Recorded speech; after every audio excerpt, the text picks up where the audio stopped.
Sorry. Okay. All right. Welcome everybody to Infinite Galaxies: Empire of the Dying Sun, episode 4. Brought to you by, I keep saying that like they're advertising, but Gauntlet Hangouts, of course, provided us a means to find good players like these and enable a safe space for gamers from different backgrounds to find games. So if you watched the other videos here, we're picking up from last time. Characters, with the exception of Fabian, actually I should mention Alejandro's not here, so the scientist will not be here. We'll have to figure out what happens to him. But anyway, he falls into a lava pit. No, he said he'll be back next time, so we'll just figure out some way for him to be busy. So we're going to pick up where we were last time. So Plex and Vector, and for the moment Valoric, are in what I'm calling the Vault of the Ancients now. I wanted to give it a name. That's not like its official name, but that's what we're going to call it for now, because you guys know about the Ancients. It's not a tomb. I know last time I actually said tomb. It's not a tomb. You guys remember you got that data pad, right, from Z Safara, so it also refers to this thing as a vault. Yeah. So we'll just call it Vault of the Ancients just for ease of whatever. So you guys met her. She's in that room with the statues. There's blue crystals kind of illuminating the room, so that there's enough light coming off all these crystals that it's actually giving the room some dim lighting. There's a bowl or a brazier kind of behind where she's standing, and then there's these two large statues. They're about maybe 15 feet high, flanking this bowl thing. And so she's standing there. She tells you that she doesn't have much time, and that's pretty much where we stopped. So at the moment, Michael is not here. I will bring him in once it makes sense to do so. So I want to give Vector and Plex a chance to kind of interact and interact with Z Safara and ask any questions. So let's start there. Did you come down here with anybody else?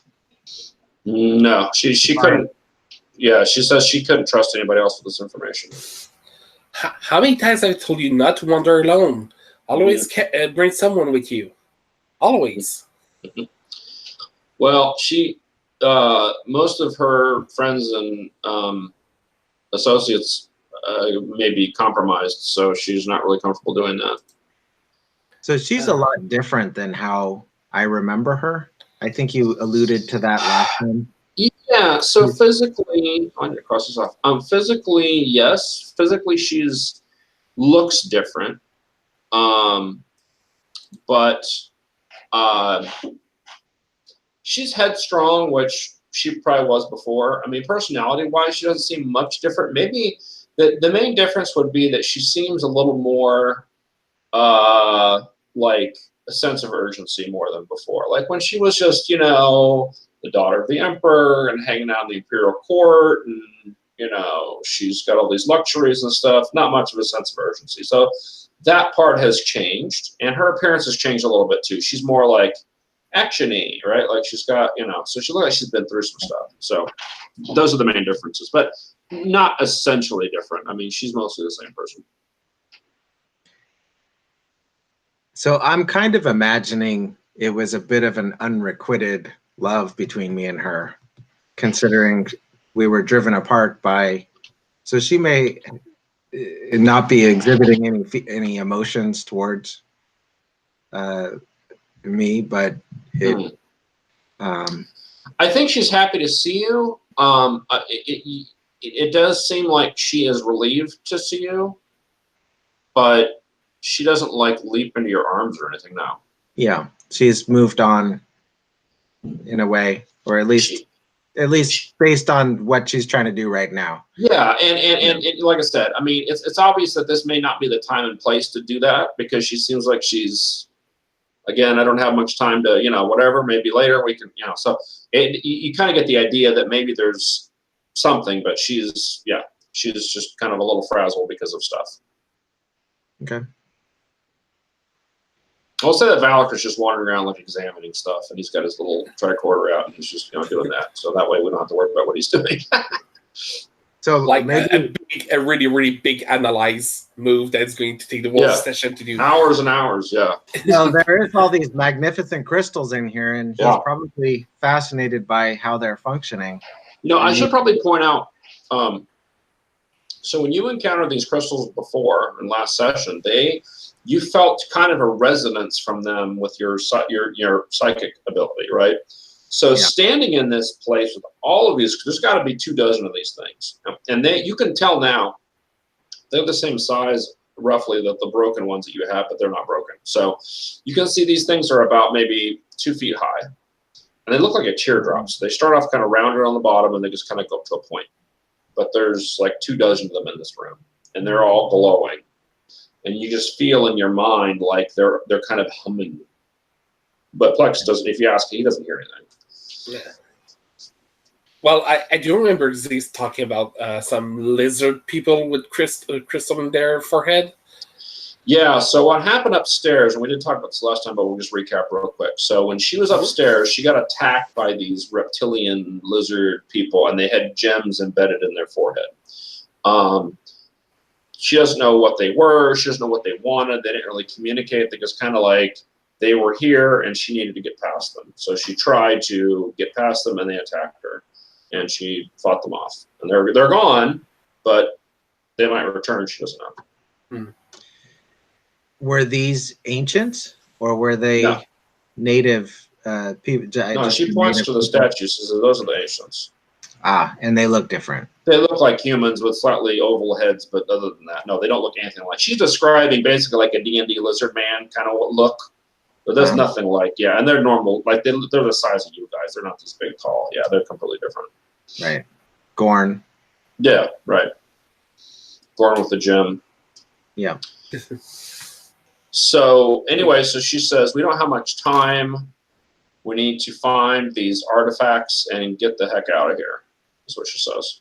Okay. Now, I should point out, she said last time that the artifacts were from the ancients, and that she said a couple things. She said that they could be used potentially to influence the ancients not to destroy those stars in your home system.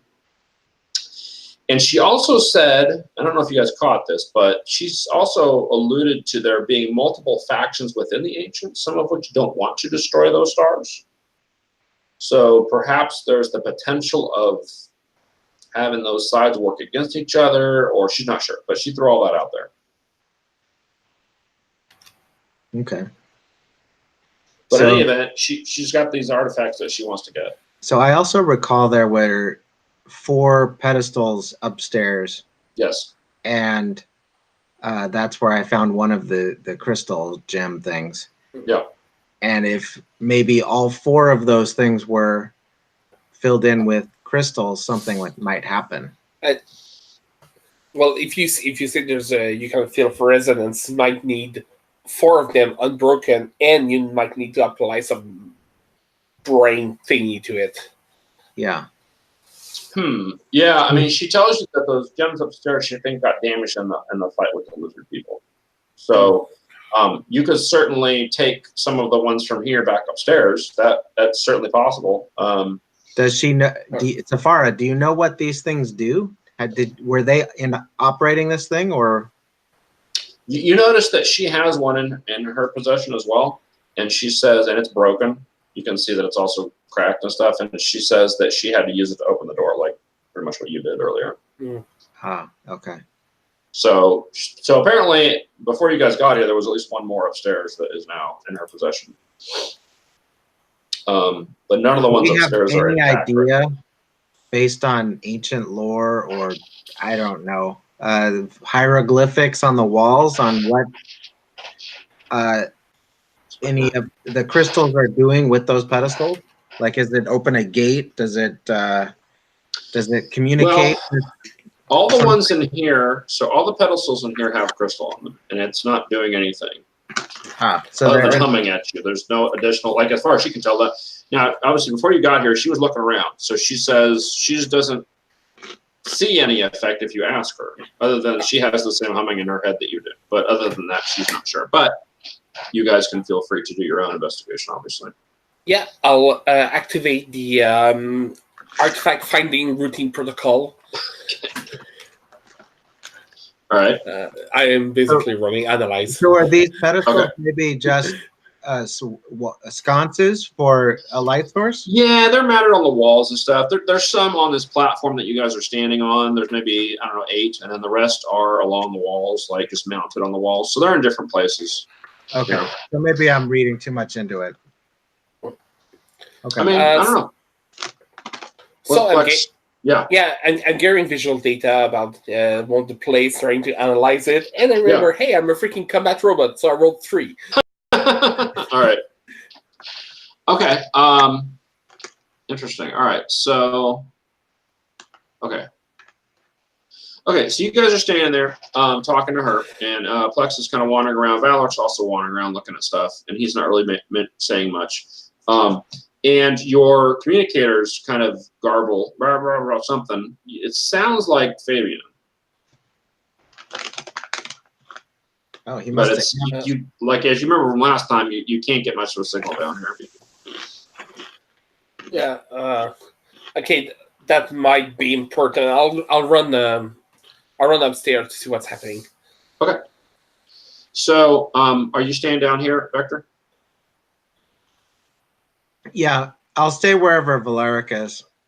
Okay. Yeah. I mean, and Zizafar is staying down here too. So. Or we can all go up. What do you think? I mean, Zizafar doesn't think there's anything up there. I mean, she thinks that's just like an entryway. She doesn't think there's anything up there. Yeah, I'll stay with Safara. Okay. Okay. All right. So Plex, you run upstairs. Hurry back. Yeah. I mean, you guys can, as long as that door is open, you guys can probably hear each other faintly from both rooms, like if you yell. So, I mean, the noise is going to carry in here. This place is stone. That hallway that you guys walk down is pretty cramped. So the sounds are going to echo in there. So you should not, even with the radio interference, if you just yelled, I assume you're going to have to prop that door open because Plex can't open it. Yeah, hey. Door. Like he literally can't open it. So you can stick something in there to, keep it from closing if you want. Can we? I'm trying to get a communication line with the Vespera. Fabian, are you all right? Fabian is Fabian all right? That's a good question. Fabian is all right. Fabian has some news. Which now you guys can communicate a little bit better. So Fabian has 2 pieces of news. One is that you found a place to land the ship. There's a cave that's big enough for you to park the Vesper in, which is good news. So you could park, you could land, and because one of the issues last time, I don't know if you read in the log, was that you were having trouble finding somewhere to land because it's kind of uneven and stuff up there. Right. The other news is that you detected another ship appear in orbit over this planet. Huh. Was I able to sense getting info on what the ship was? Well, why don't you roll me a sensor scan? We'll see what you figured out. Okay. This is kind of retroactive, but that's okay. Or retcon. And again, the sensor's currently at 2 because it's a scanning day. Oh yeah, okay, yeah. Oh boy, it's a good thing too. Oh, well, I've generated a 6 total, even with the +2. Not after a good start. That's okay. Okay, that's okay. That's okay. So you still learned something. So this is a Black Scorpion ship. The Black Scorpion is the kind of secret police sort of arm of the Imperial military. And as soon as you detect them, you also get the data that they are scanning you. And so they started to come down. And so that was the reason why you found a cave to try to hide in. Plex and I have had run-ins with them. Yep. So that's the news that you have. Yeah, so the Scorps are there's a Scorp ship here. Yeah. Yay! And they just got a whiff of Vespera before I ensconced her. Yep. In the cave. All right. So one thing wanted to bring up. and it's going to be weird because I don't think we really have a way for you guys to do this, but technically you're supposed to pay the maintenance requirement on the ship, but we'll worry about that later. Because I think you're probably going to land and not do much of the ship for a little while anyway, so that's okay. Okay, so basically, Fabian, you can land in that cave and join your buddies if you want. Without any, you don't need to roll anything. Just do that. However, you are armed with the knowledge that Black Scorpion is here, and they're probably giving chase. So whatever you want to do with that information. I'm going to introduce 2 milestones. 2 milestones. Woo! So, a quick question before you do that. Yeah. So Safara's ship was stealth, you said. Yes. So is it stealth include not just while it's in operation and flying around, but also maybe on the ground? Like they would unlikely find her ship. So I think it was a bit camouflage with the trees and things like that. We didn't see it before we were close. Yeah. So what Valeric would remember, Valeric was the one who kind of detected that thing. He would tell you that unless she's going to keep it on 24/7 while the ship's just sitting there, it's not going to be on. So they could physically see it from.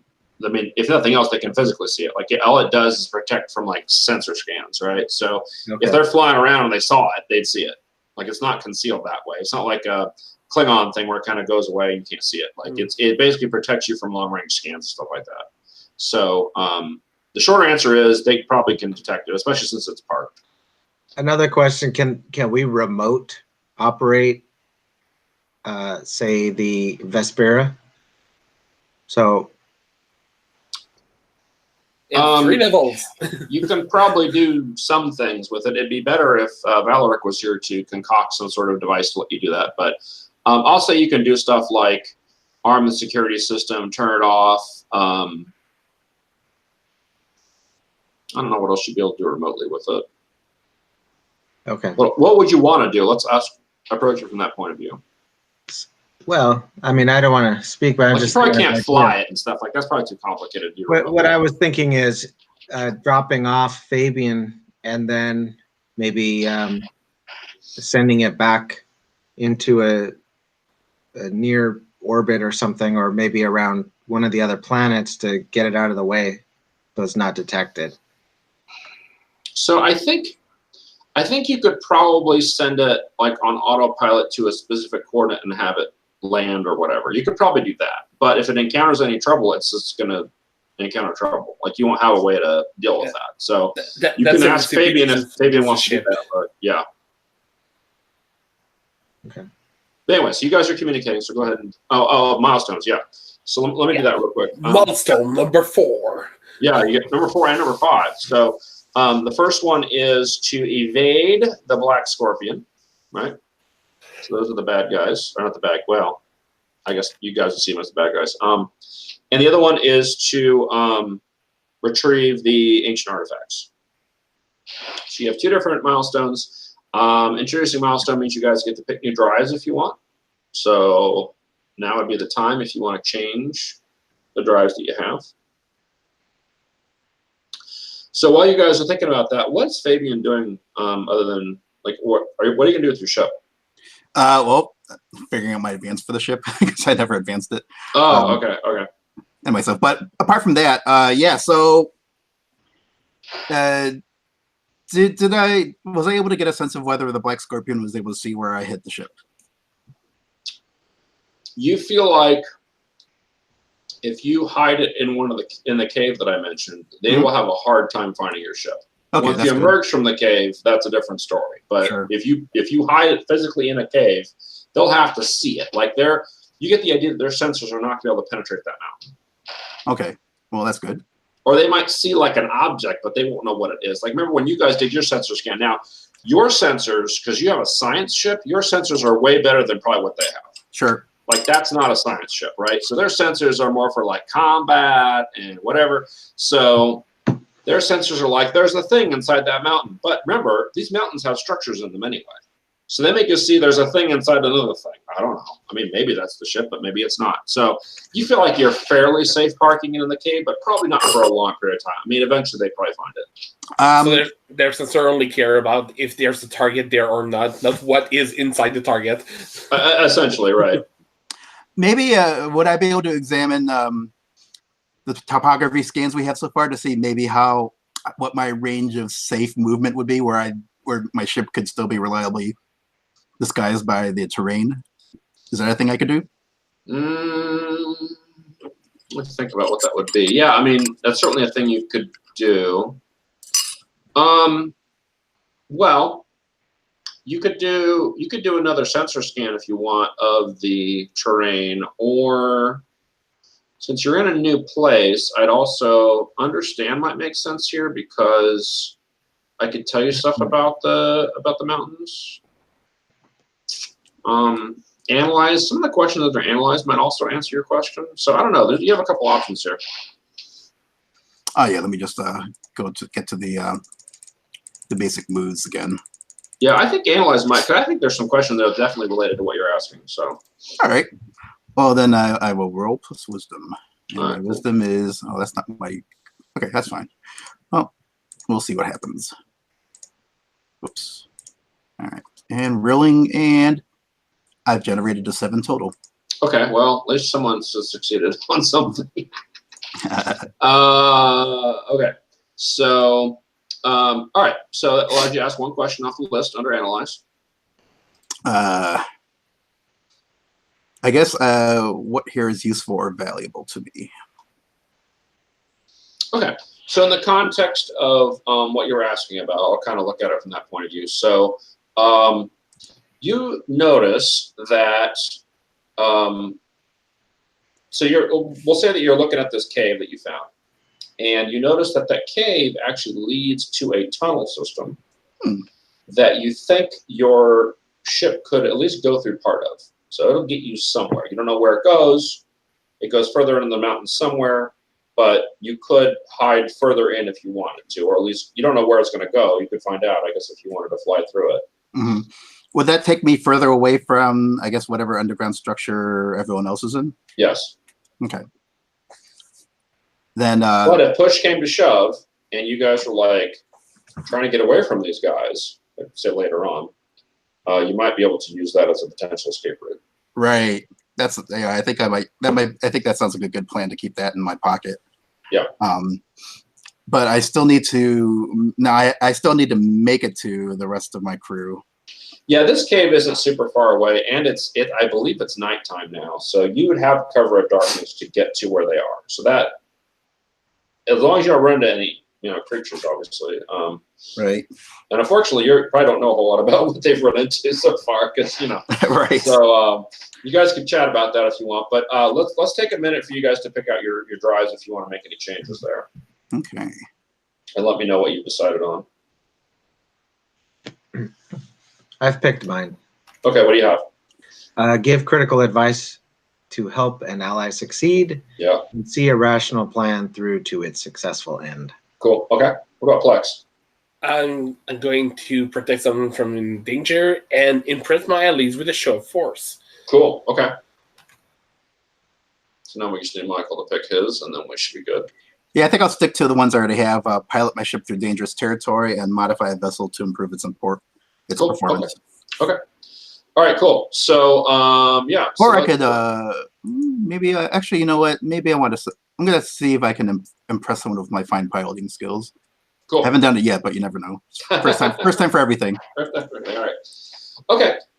So you guys talk about what you want to do. So are you going to land in the cave? Is that the idea? Yeah. Okay. All right. So you're in the process of landing. Plex, you're up, talking to him on the radio, or talking to her on the radio. Mm-hmm. So why don't you go ahead and do that? Mm-hmm. I mean, do you want to tell Fabian anything about what's going on? Because you have to remember, she's missed some of this. Like, Okay, she's flying around. So okay, so you're there, among Black Scorpions. Cool. You have a landing space. We are having a little situation down here. Wait. How encrypted is our communication? Not at all. So maybe let's wait. Just direct. Yeah. Okay. Well, That's a good point. These guys are military intelligence. They might be able to detect what you guys are saying. okay. Yeah. You need Valor to build you guys some encrypted communications. The game battery's not there. Okay. Yeah. Sure. Let's say I'm going to give you coordinates for us to rendezvous. I'm giving Fabian coordinates to rendezvous. Those coordinates are not the one of the temple. Throwing out your fancy French words. Huh? American word. And well, the coordinates will be near the temple, but I will walk to there to meet up with Fabian. So Plex is going to go by himself to meet her? Yep. Okay. And I'll just yell to Victor and Safara to pick up the pace because we have trouble up here too. Cool. Okay. And Fabian, you agree to that? Yes. Okay. All right. Sounds like a good plan. Cool. All right. So Should we wait here for you guys, or are you gonna get the artifacts? Okay, we'll start heading for the artifacts, and if you can make it here, then you can join us. Otherwise, we'll try to grab them and meet you back at the ship. All right. All right, cool. So let's Plex is going to go meet Fabian. So we'll do that. What's that? Sounds like a plan to me. Sounds like a plan, yeah. Actually, do you want to roll your plan of action? Or what's it called? Sure. Yeah. So not plan of action. Sound approach, right? Is that the one where you roll? It's one of them. I think you get to give everybody a plus one ongoing. Yeah. Strategic plan for success. Spend one reserve. Roll intelligence. Adds +1 ongoing to a specific move until they fail. Is it to one person or is it to everybody? I can't remember how that was worded. One ally. One ally. Okay. So I will. In this case, I think it makes sense to go with Safara. Safara's not going to roll anything. Okay, so then She's it an makes NPC, sense so don't give her. Yeah. But I'm not an ally of myself, and it's just me and her going. Well, you could give Plexo or Fabian. Oh, right. So yeah, I'll give Plex a. So if the cave is a little bit away, then he's probably going to need to do some overland travel. And as I recall, there's a move for. Yeah, but it won't be. That's for like days of travel. It's not that far away. It's like 20 minutes or less. So defy danger might be a good one. Just saying. Yep, defy danger. Do I have to pick which stat it goes for? Nah, we'll just say defy danger. That's okay, defy danger. +1 to defy danger. Okay, so you get a roll. Yep. Oh, that's cool. I saw Michael posted what advance he took for the ship. That's for the ship, right? Or is that for you? You're on mute. Yeah, that's for me. Okay, cool. I can't remember if that was a ship advance or a U advance. Okay. Nope, I do still have to do a ship advance though. Okay, cool. Good. Sorry. Back to. So I rolled a 12 plus. Oh, beautiful. 1, okay. So 13. So anything happened special on a complete success? Pull it back up. Let's see.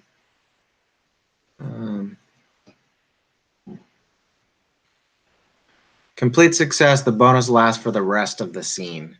So I guess any defy danger. So it doesn't matter if they fail. Yeah, any defy dangers until he gets to the ship or gets whatever. Well, the scene will be So the scene will be them meeting up and getting back. So yeah. So because normally the bonus ends when they fail. So if he fails, then it would end. So in this case, it doesn't matter if he fails; he keeps getting the bonus until the scene ends. So we're going to kind of have two scenes going simultaneously because they're going to be doing their thing, and you and Safari are going to be doing stuff. So, but that's okay. Okay, cool. So we got that going. Mark off your reserve for that, and So let's see what you and Safari want to do down here. So you've got we got the kind of the scene set here with what you see. She's done some preliminary investigation and has not found anything as to where these artifacts are. Okay. And in here, do we have? So it's a big chamber, right? Full of these crystals. Some of them are broken. Some of them are whole. None of the ones in here are broken, except for the none of one in them. her hand. Right. The rest, the ones on the pedestals are all whole. Okay. And in this chamber, what else is in here? I can't recall. So there's these two statues that are facing each other. Uh-huh. I believe they're holding spears, if I remember correctly. In That one sounds hand, a spear. The other hand, it has a crystal in it. So one of these same ones that you're seeing everywhere else. So each of the statues has a crystal in one of their hands. Between the statues on this pedestal is a brazier or a bowl or something. This kind of stone. You don't know exactly what it's for, but it's kind of a bowl-shaped thing. Okay. And that's it. Other than that, you've got stone walls and stuff. So investigate the statues. Go, see if they're, pull the crystal out, put the crystal back in. See if there's anything inside the brazier. See if there's like a, kind of stuff. Okay. So why don't you roll analyze? I think that would make sense. That'll represent you doing all that stuff. So I rolled. And you'll get a +1 from Safar helping you because she's also doing that stuff. All right.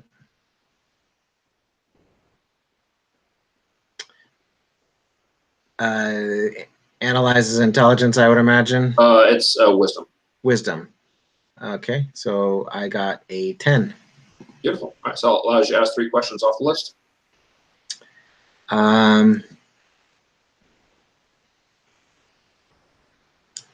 What here is valuable to me? Okay. So you are looking at all this stuff around here, and you notice in this giant brazier or bowl or whatever this is, you notice a bunch of blue dust in the bottom of this bowl. And the blue dust is the same color as these crystals that you've seen everywhere. Okay. You also notice at the same time, I'll give you another piece of information, the stone around the statue's feet does have some evidence of some scrape marks. Mm-hmm. All right. Around the feet. What should I be careful to avoid? You also notice around the statues, well, you notice that the statues' arms have joints that appear to allow their arms to move. Okay.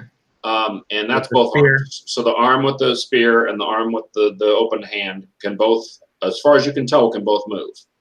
You don't know what might cause them to move because you haven't found any like pressure plates. Maybe upstairs you found a pressure plate that caused the So you don't see that anywhere, but apparently they can move. So who's really in control here? Let me check something here. Sorry, Michael had a question. Give me just a sec here. Where's the ship? Almost there. Okay.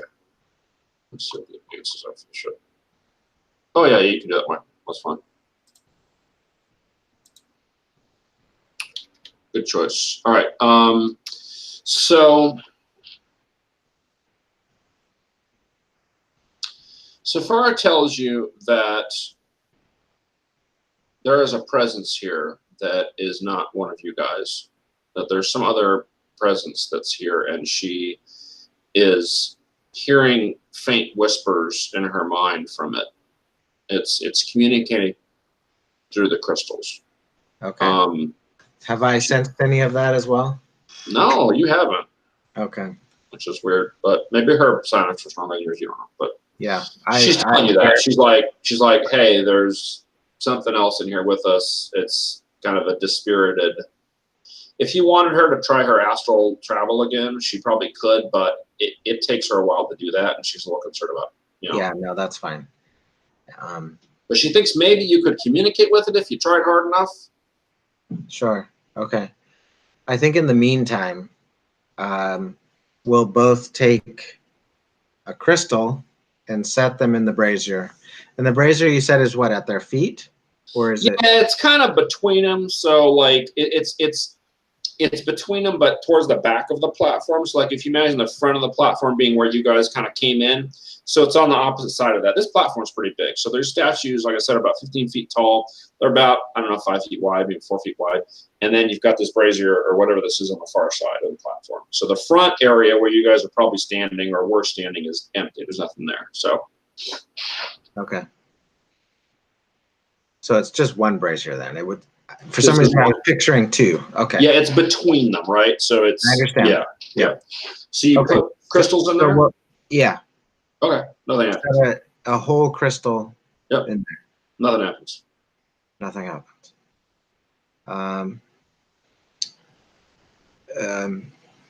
Do I sense any different reverberation or anything from the crystal with it being there? No. You hear you feel a faint tugging at your danger sense though, but you don't think it's in relation to this. Okay. Try to put crystals in their open palms.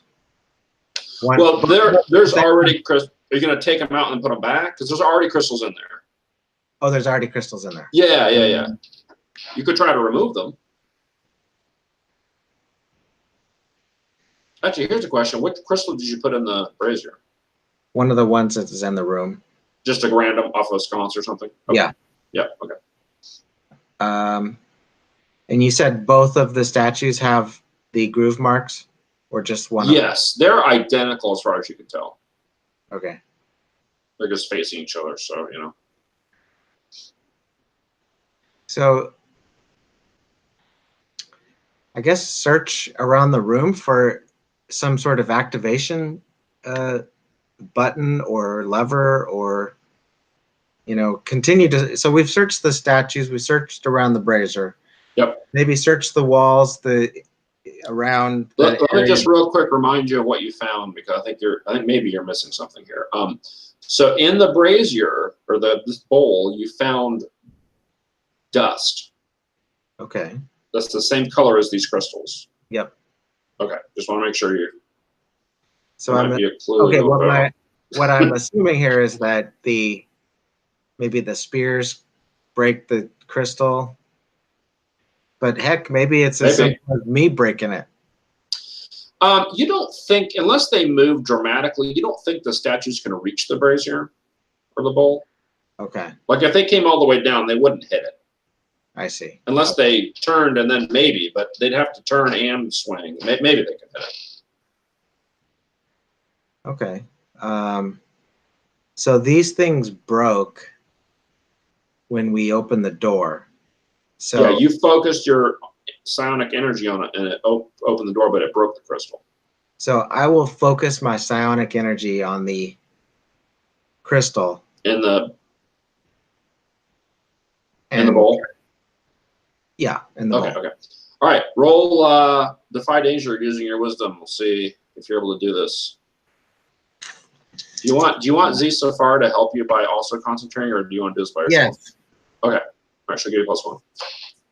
And if possible, I'll stand out of what maybe the spear. If I. Oh, like the explosion or whatever. Yeah. Last time it exploded right in your hand, it didn't hurt you. So.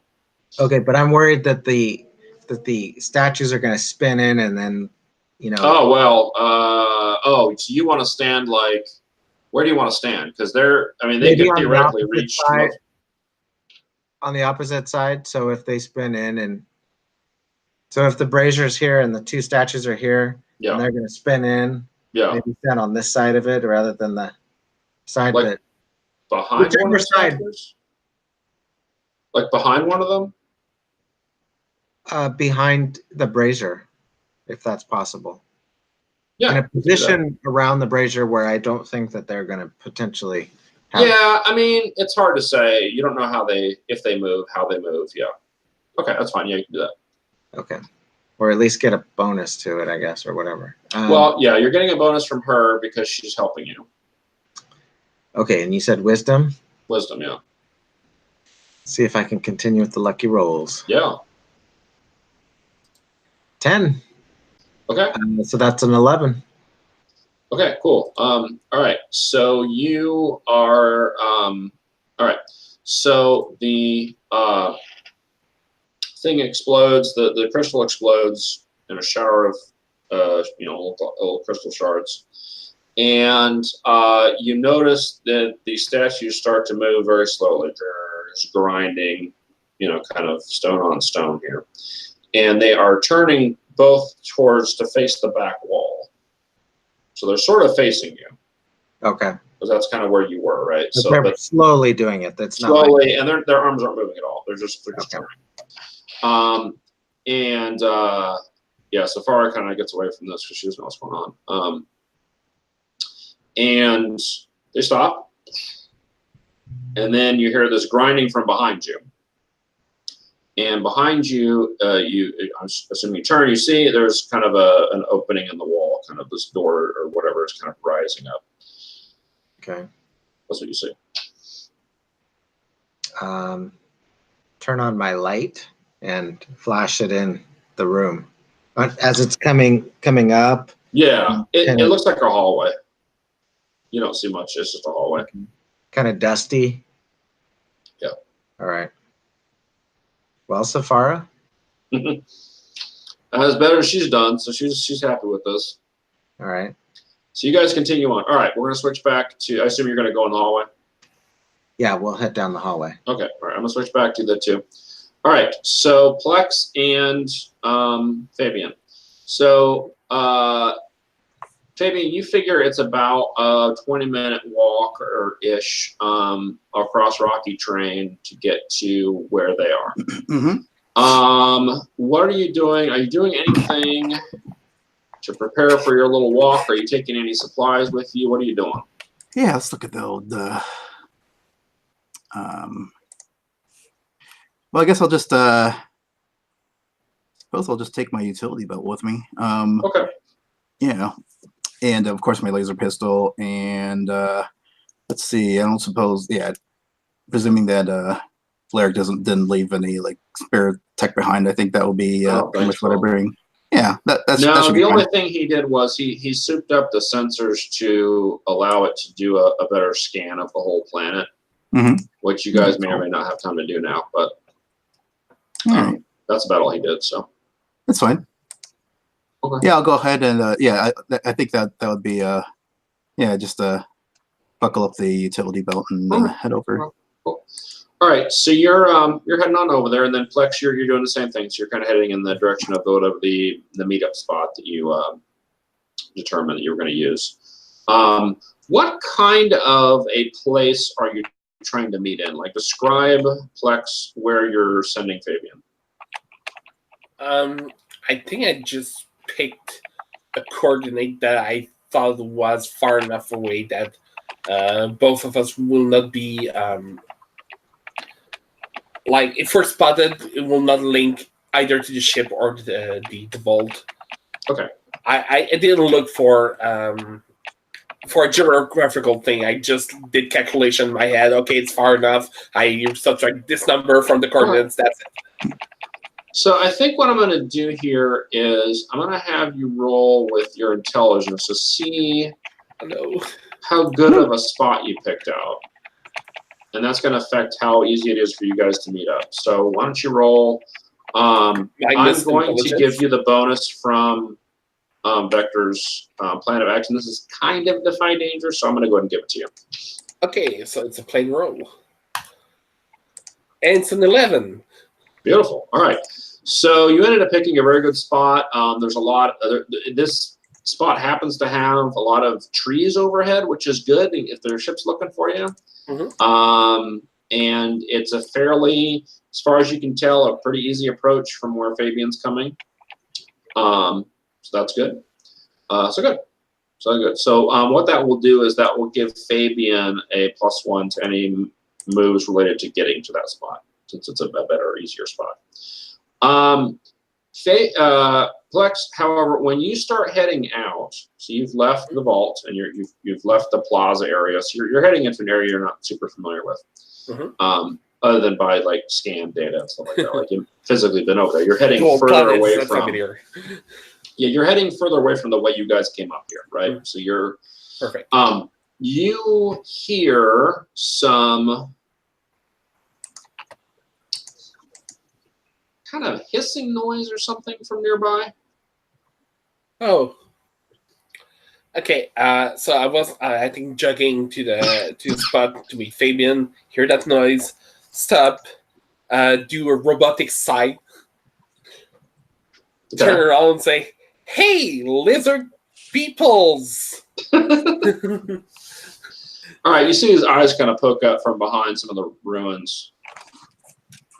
How are you guys? Three sets of lizardy eyes poke up.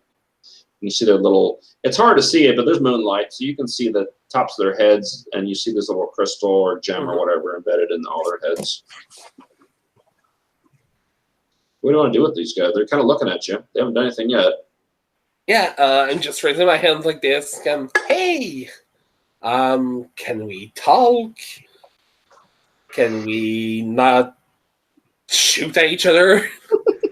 They kind of hiss some more, and you see that they're more snake-like than like, because they have, when they open their mouth, they have like a forked tongue that kind of darts out, and they're hissing. And one of them kind of brandishes a spear. Okay, cool. Threat level just went down. Cool. Hey, don't worry. I'm just passing through. So are you trying to convince them that you're not a threat? Yeah, something like that. All right, so let's have you defy danger using your charisma and see if you can properly communicate this to them. And I still got a +1 for defy danger? You get that until the end of the scene. Okay. Yeah. So I have +2. Yeah. So it's an 11. Okay. So they are sufficiently weirded out by the fact that you're metal and stuff, and they seem kind of primitive, and your gestures and stuff. So they kind of just back off and get behind this kind of stony structure, ruins. Okay. They're like, okay. So they leave you alone. So that's good. Thank you. Have a nice night. All right. I mean, they're still around, right? Like they might be a threat later, but for the moment, they're gone. So perfect. Okay. So other than that, you are able to get to the meeting spot, which is good. Now, Fabian, we'll go back to you for a minute. You are walking along. What are you using for? Do you have like a light that you're using? Because it's dark. Like, you got moonlight, but it's not great. Yeah. Do I have any light amplification goggles, perhaps? You can if you want to mark the use of your utility belt. I think that would be a good use. Yeah. So 2 uses left. Cool. All right. Yeah. So you've got basically night vision goggles or whatever, right? So yeah, that'll be super useful. Cool.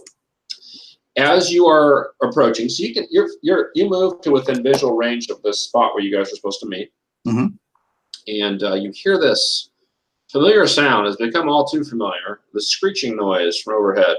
Oh. You've heard this before. Yeah, the pterodactyls. Yeah. So it sounds like they're kind of far away, but they're getting closer. You hear flap, flap, flap, and they're close enough for you to hear all that. Okay, I think what I'll do is I'll like just hit. I'll kind of like lean up against the side of whatever pathway I'm walking through, and hope that if I'm not moving, I'll stop making noise, and maybe I'll be passed by. So you want to find a spot where they maybe won't see you? Is that the idea? Yeah, although I'm counting even more on just not making any noise, or whatever you think would. Yeah, if they seem to be primarily visual. Yeah. Okay, so I think what I'll do is I'll have you defy danger using your int. This makes sense for you to find a good spot and try not to move. My int's good. I think that's a +2. Yeah, I think so too. Yeah. Okay, I think I've generated a 10 total. I Okay. think, although the dice, once again, the dice didn't actually change, so Oh, I'll see if it's still working. Okay, I think we okay. just stick with it, right? I don't remember what you guys. Yeah, that's fine. Okay, that's fine. 10 total. Okay, great. Yeah, so no problem. So they fly overhead, and they get within about, I don't know, 30, 40 feet of you. And they just fly by. These are the smaller ones, not the giant one. So I don't know if you remember from the log, but they ran into some smaller ones that were not quite as scary. But That sounds familiar. and Plex rode on one of them for a little bit. That's right. Oh yeah. Rode on one of You his caught legs. one. Even more importantly, you caught one while you were falling. Yes. If I recall Yep. correctly. Yes, that's exactly what happened. Yeah. Anyway, yeah. So a trio of them just kind of does a swoop, kind of swoops by, kind of blows, foliage, the wind, kind of blows around and stuff like that. But other than that, no, you're no worse for wear. And you are able to, with your night vision goggles, see Plex over by the stand of trees. All right. I'll go ahead and do a kind of like a crouching fast walk Sure. over to him and leave a very warm kiss on his faceplate as I approach. Hey, So you guys can both. Do you come here often? Yeah. Yeah. So, Plex, you also hear this noises of these things, but they're kind of circling. It looks like they're doing a pretty wide, just kind of a hunt, or you don't know what they're doing, but they'll be gone for a little bit. So you think you're fairly safe if you move quickly. Pterodactyl in the sky, lizard, snake people down the slope. Yeah. It's gonna be a fun night. And scorpions in orbit. Yeah, Right. right. So you have that problem too. You have no idea where that ship is. I mean, since you parked the ship, you don't know. You don't know where it is. So. Okay. Well, Fabian, time to bring you up to speed. I didn't want to say it on com. Actually, Vector insisted I not say this on com. So there's a vault over there, down there, a vault of the ancients, something that can help us not get our stars blown up. Ancient what? Ancients. Ancients. Oh. Yeah. Like a species, like a civilization. That might be what she said. Okay. Mhm. And so yeah, artifacts might help us. But these black scorpion in orbit, this is no good. So I was thinking about either I think I'm going to try to take care of the black scorpion, or at least not take care of them, but take care of them not finding us. I'm gonna take care of you. Start shooting randomly in the sky. That definitely work. No, but maybe like do a diversion, something like that. Act as bait. Bait. Okay. Okay. So, I'm not crazy about that, but well, I think you probably done this before. Yeah, well, I think for like living people, not having the star blown up might be a better idea. Oh, that's a good point. Yeah. Those are the So stakes. I'm offering you a choice. Either you can assist me into baiting, or I'll guide you to the vault, so you can assist the other two. 3. Well, 2.5. all right. So, well, if we're do you want to? Are you saying that you want to distract the black scorpions from where Vector is? Well, no, actually, they must not find that place. Well, if we're going to be the biggest distraction back in the ship. All right, let's back to the ship. All right. So you guys are heading back to the ship? Yeah, there's just one thing. Communication is not good with when you enter the vault. We won't be able to. If they need help, we won't be able to know anything. Hell. In that case, are you sure we should? I think right now maybe we should. I think we should err on the side of right now. I'm wondering if maybe we should err on the side of optimism and just stick together and just hope that we'll remain undetected for at least long enough to figure out what we need to figure out. Or if they do catch us, at least we'll all be together to fight our way out. Side of optimism, Fabian. Well, I think you're right. Yeah, let's do this. Let's go back to the vault. Oh, by the way, I found an underground cave complex. It might be could be useful for the escape route if we need it. Underground. Oh, nice. I don't know where it goes, but hopefully it can at least get us away if we need to without being sensed by the Scorps. Perfect. That's just perfect. So you guys are heading back to the vault. Is that right? Yep. Okay. All right. So, yeah. So you are able to. We'll just say you guys are able to get back to the vault without any problem. You're aware of those lizard, whatever, snake people, and they are still kind of intimidated by the robot. So you're able to bypass. I wave at them. Yeah. So you guys are good there. You're able to get back to the vault, and yeah. So let's switch back. So while you guys are traveling back, let's switch back to our explorers. Yeah. So you guys are So the thing has come up. The this big stone door, and you've got this dark hallway ahead of you. So I've got my light shining down, and I'm assuming that she has a light as well, and see where this thing goes. Checking for, there was pressure plates up above. We should probably check for pressure plates here. Okay. Well. Do you want to go ahead and do that? And what we used last time? I think we used analyze last time. Yeah, you get a bonus from Safari helping you because she'll look too. She don't want to get hit by a trap. Okay. I think that's a fair assumption. So we got that's wisdom, correct? Yes. I know you're really good at that. 0. 0. Okay. All right. Okay. So that is a 4. Okay. All right. So you detect this pressure plate right inside. It's almost in the same spot as the thing upstairs. So you're like, oh yeah, cool. There's a pressure plate here. Let's just jump over it. And you jump over it, and there's another one, which you didn't see. So I'm on it now? So you jump across the first pressure plate and land on the second one.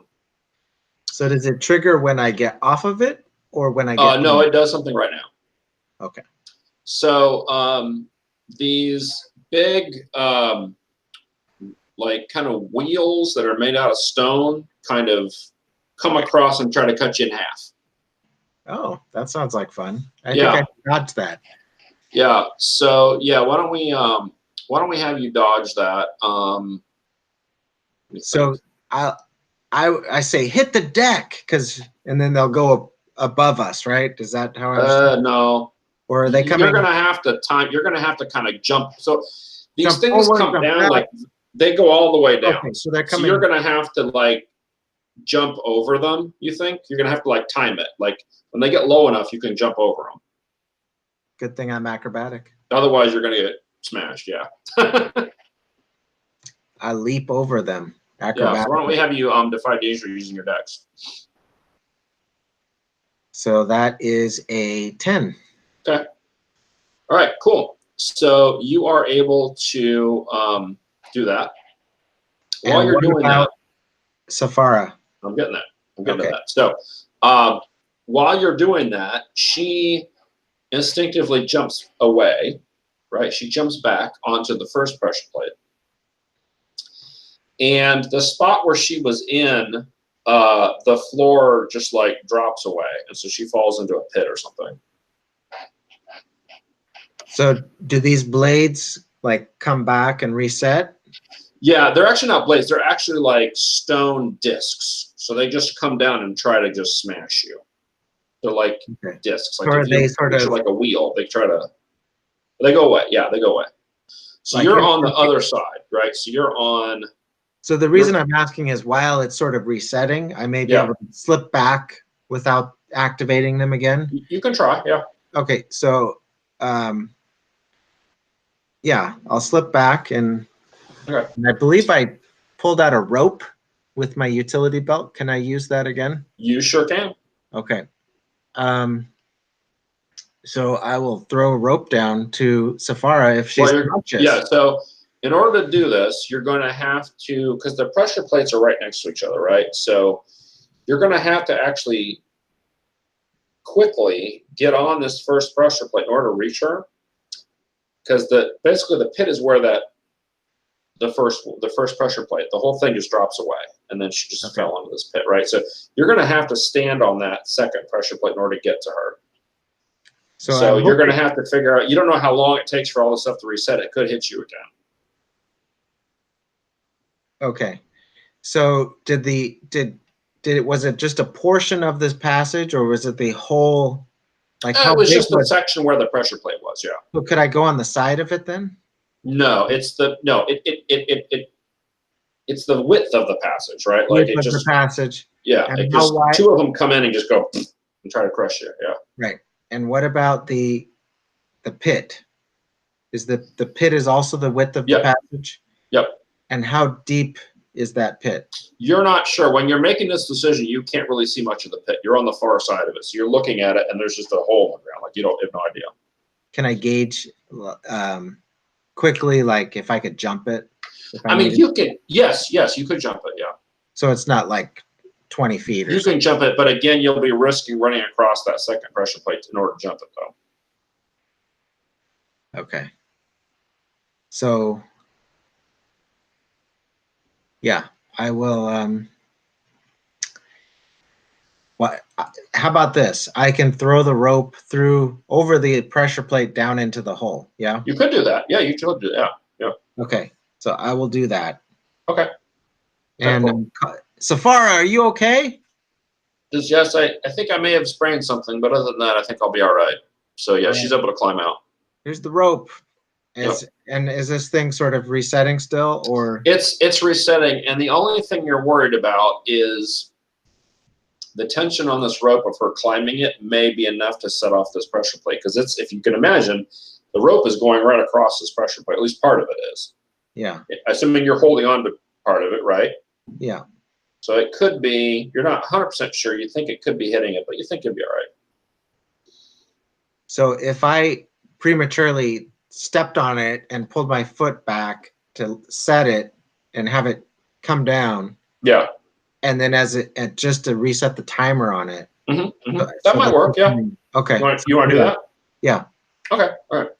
So, so since you're doing this on the other side of where this trap is, you're hearing also noises behind you down the hallway, other grinding noises as you're doing this that you couldn't hear before because this thing was right in front of you. So now that you're on the other side, you're like, what the hell is that noise? So there's something also happening far down wherever this passage goes. Okay. But you're able to do all that and you get her out. So you're out. All right. And we'll say by this time, pull the rope as well. Yeah, we'll say also by this time, Plex is probably trying to radio you from upstairs, and you can kind of hear him trying to radio you, so you guys can interact. Okay. So I will take a picture from my communication device and send it to him. Okay, of the traps and stuff. Yeah. Okay. Say, watch out for this. All right. Oh, all right. Cool. You all right? Everything fine? Safara sprained her ankle, so she could probably use some help. Mm. All right. We'll try to come here as fast as we can. Okay. Well, I call Nadid on nursing the nursing the princess duty. Okay. So Safara, why don't you stay here and wait for Plex, and I'll go forward. And well, if you think that's a good idea. So I am going to run for it. I'm just gonna run down the hallway, further. Okay. And what my thought is that through by running, if I hit a pressure plate, I'll already have passed that thing before it actually drops or slams or whatever it might do. Okay. Or shoot something. Okay. All right. So you are able to. So you're in on the hallway. There aren't any more, as far as you can tell, there aren't any more traps. Okay. You get about maybe 50, 60 feet down the hallway, and there's a T intersection. So the hallway that you're in stops, and you either go right or left. Oh shit. I'll go left. Go left. All right. Yeah. So you go left. You go again about it. There's some stairs going down. It's like kind of a half flight of stairs, so not much. You're able to go down the stairs. Go around. It turns again to the right, so it would be heading in the same direction as before, right? So it just kind of curves around a little bit, and it stops in a wall. Okay. I'll make a little video and I'll send it on and I'll say, I went left and there's a wall and I'll send it. Yeah. You don't know if they're going to get this or not because of the communicator problems. I don't know. All right. And then I'll head back and I'll go right. Okay. All right. So you go the other way. And by that time, I think that Plex and Fabian would now be in the statue chamber. So you guys can physically hear each other now. So if you want to yell to them or anything, you probably can, because you're not that far away from them. You're probably less than 100 feet away. So, and so far it's kind of between you guys. So she's probably waving at Plex and Fabian. So Fabian meets the ancients, or actually statues of them. Yeah. Yeah, so Fabian, you see these giant 15-foot tall statues of these sort of human, but they have weird oval heads.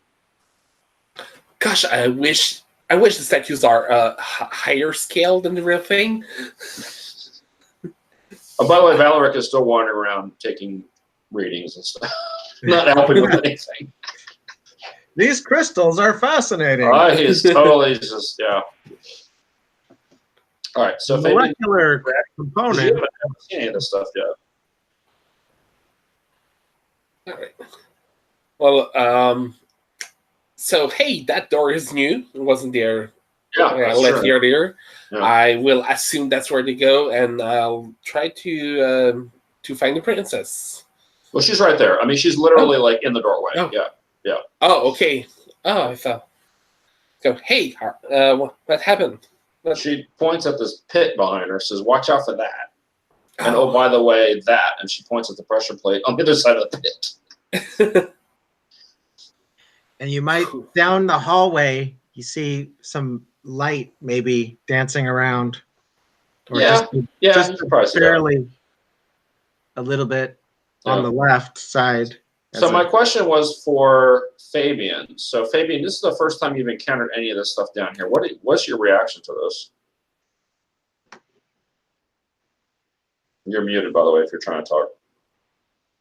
Sorry about that. So I was just remembering that our little empire does contain alien races already. No. Oh, it doesn't. Okay. It does not. Okay. No. Okay, I thought it did. There's speculation. Right, but no, your civilization has never encountered actual alien intelligent things. Okay, well, let's recalibrate Fabian's off factor to 6 or so. Good. No, let's make a good 8. Yeah. And they look.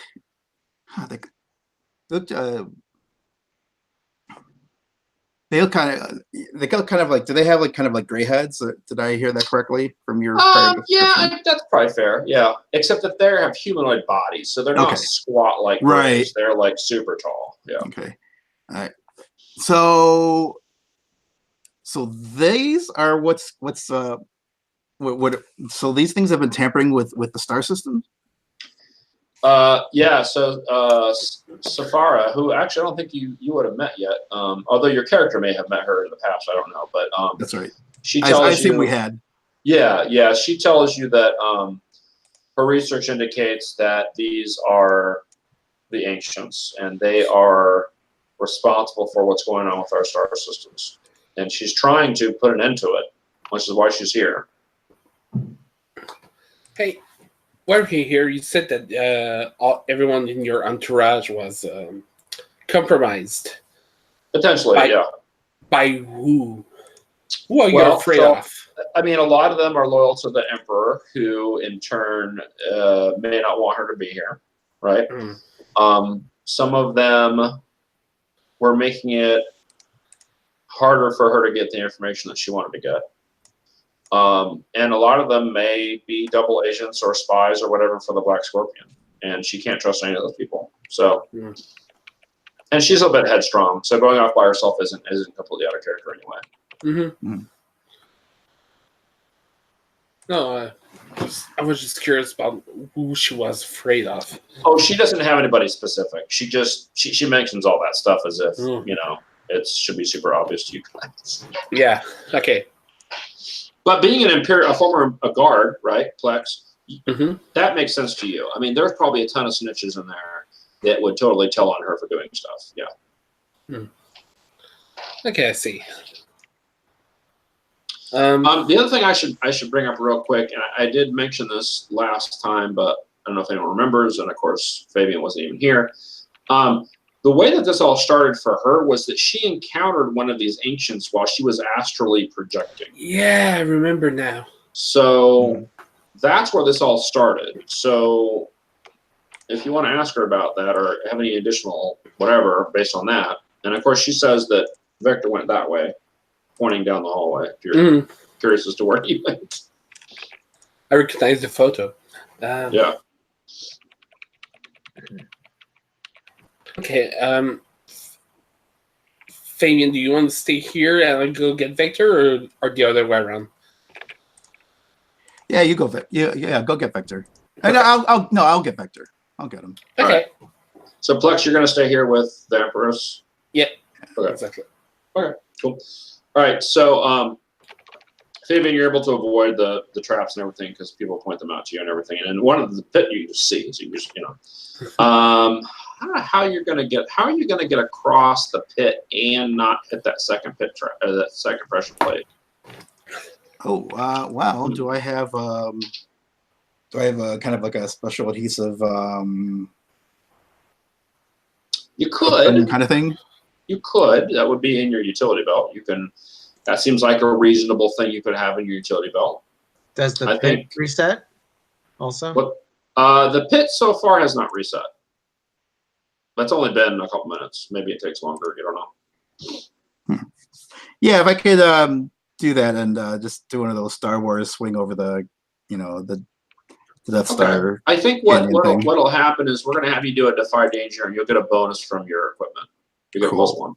So, all right, and I'm defying danger with Dex. Dex. Okay. Let's see what happens. I've generated a 7. Okay. Okay. So you're one thing that you realize kind of mid swing is that there's not really enough height in this thing for this to work exactly the way you wanted it to. Okay. So as you're swinging across, your butt like totally drags across this vessel. And so you're clipped by these big stone discs. So you're going to take a d6 damage. Ooh, okay. But it's less than you would have taken. And you kind of fall and sprawl across the floor. And I'm taking the full 6. All right. Well. All right. But yeah, it would be way worse if you get hit by it. Yeah, Simon, did you like my? I didn't want to like spell all that stuff out. So. Okay. Well, that hurt a lot. Yeah. That hurt a whole lot. Yeah. So maybe you spraying something too as you land. No. Okay. No, I can't cast shade at the Empress now, or the daughter, the princess. Yeah. Okay. Well, at least I made it. Yeah, and there's no more traps, so you can get to where Vector is without any trouble now. Okay. I'll go ahead and limp over. Okay. Right.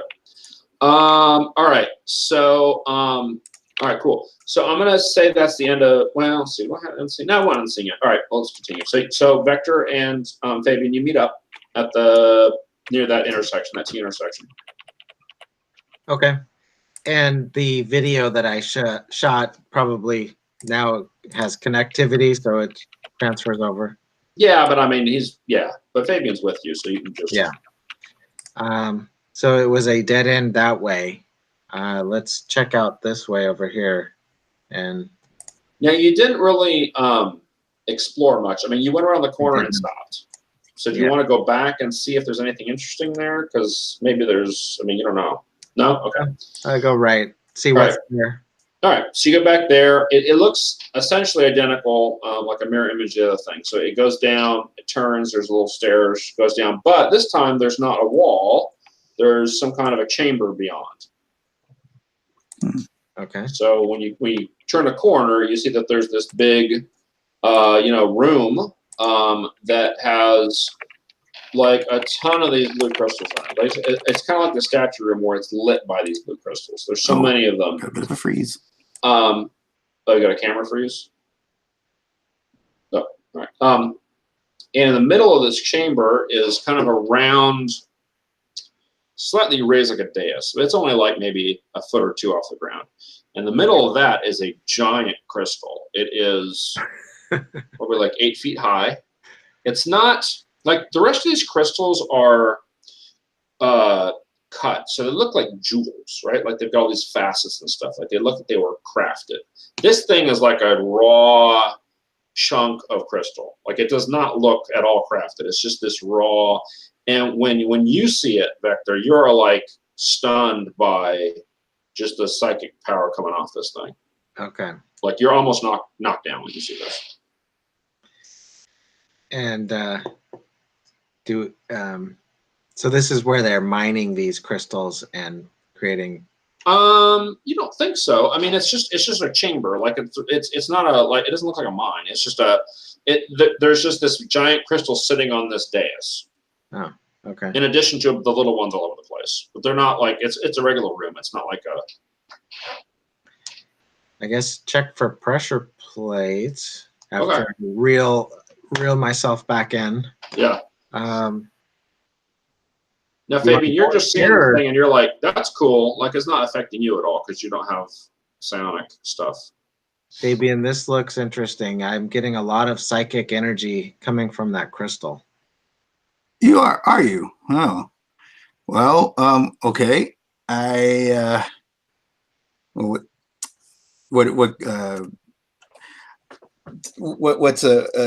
do you feel like it can do? Is it making your teeth rattle? Is it giving you a buzz? What exactly does that mean? Well, I think pretty awe-inspiring power of psychic energy. I'll take your word for that. So, it's either going to be very dangerous to me or to you also, or it could be very helpful. Okay. We don't know what these artifacts are exactly, so perhaps this is one of the artifacts. I don't know. Is this something that could be picked up and carried, or is this larger than that? I don't think. Yeah, it's too big for any of you guys to carry individually. Maybe you could try to both of you guys carrying it. Maybe. Okay. This thing, you'd estimate this thing probably weighs several hundred pounds. Oh. So yeah, you can't just. I guess that means I should have sent Plex after all. Yeah, Plex could carry this thing. Is Plex strong? I thought Plex was more dex based. That's true. He's still got the He's large and in charge, as I recall. No, not even the +2. Only +2. That lets him break stuff. I don't know if you want him help with it. I am the strongest of everyone. Oh, well, okay. But I just have a +1. That's not saying much. Okay, yeah, gotcha. Okay, well, anyway, this is what you see. You also notice now that you've gotten a chance to kind of focus on your senses and stuff, especially Spectre. You notice that this large kind of rough-hewn crystal has something like some kind of a symbol carved into it. You do not recognize it. You have no idea what it is, but it's like a weird symbol of some kind of curvy. It's obviously artificial. Like it's but you don't know what it is.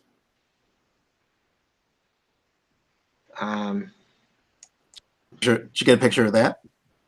Oh yeah, you can. Yeah, if you want. Yeah. Okay. So I could try to attune myself to this thing, but I don't know if I'm powerful enough, and it may hurt me, All right. or not. I have no idea. It may make sense to go check out the other passage first, and because I only went there, I didn't, see if I could open up. Maybe that's another door or something. Sure. Let's let's just see what the whole. I mean, based on what you guys have seen so far, it looks like if these two sides are identical, the other one must be like a closed door, because everything else looks identical. Yeah. Up to the point where this thing has got an opening and you can go into. The other one was, Okay, so head over there. Okay. Okay. As we pass the passage, wave. Yeah. You probably see Valoric and you probably see Plex and Safari kind of hanging out. Safari yells down if you found anything. Not yet. Well, we found something. What was it? A large crystal. Did you touch it? No. You might need to touch it, she says. Yeah, because touching weird things in the ancient vault is clearly the best way to handle everything. It just might trap your soul inside it. No worries. I mean, well, that's what she says. So take that however you want, but that's what she tells you. Yeah, that's a good question, Sapphire. We said we're looking for artifacts, but what are we looking at? Or looking for? She doesn't know exactly what they are, but they're in here somewhere. And so she, she just tells you that she thinks that has something to do with it, but So look around, touch everything until we find something labeled artifact on it. So I'll send her the image of the crystal with the symbol on it. Okay. Okay. This is what she tells. She immediately tells you. This is so scientists who have been studying these stars, the supernova stars, right? Have also seen this strange symbol on some ships that were seen near these stars. What? So this is news to you guys, I think. Spaceships? Yeah, so there were apparently spaceships that no one knew what they were. That's been kept a secret from everybody. That were seen near these stars that were going to go supernova, and that symbol was seen on one of the ships. So I guess we can assume that we are going to call these ships Star Killers. If you want. There's no way in hell that it's not their name. Right, that's true. Anyway, so that's what you know. She doesn't know what the symbol is. She just tells you that it's the same symbol. Same symbol. You saw an ancient in astral form. Did he have symbols on him? Maybe some. Oh, it's kind of hard to say. It's kind of blurry when you're in the astral, so not really. But he could have, he wasn't really wearing clothing, but neither was she. So. Wasn't he? Well, like I said, everything was blurry, so don't get too excited. Okay. Yeah, so we'll head over to the other thing and see if it's a door. Okay. So we get to the other side, you just see a wall. So I'll pull out one of the crystals that I have and hold it to the door. Okay. So this thing's giving off some light, and you can see down near the, we'll say wall, right? Down near the where the wall joins the floor, there's a bunch of dust down there. So I'll think about raising the door, and maybe the crystal will shatter.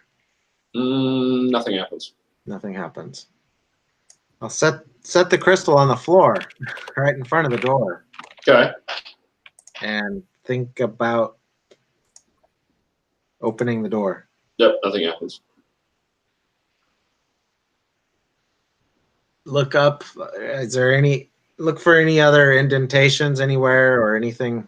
No, this is a very just straight wall, ceiling, nothing interesting other than what you've already seen.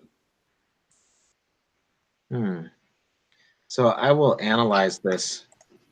Okay. Because I think, yeah, that's legit. Yeah.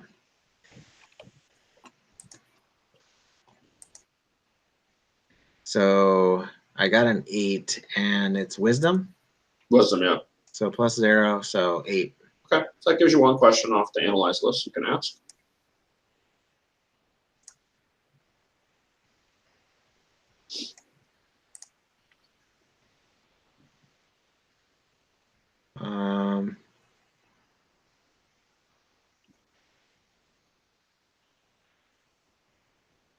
What here is not what it appears to be?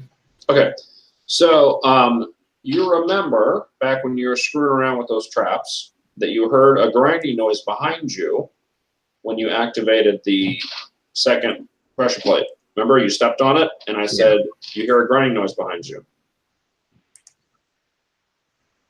Okay, so it's closed somehow.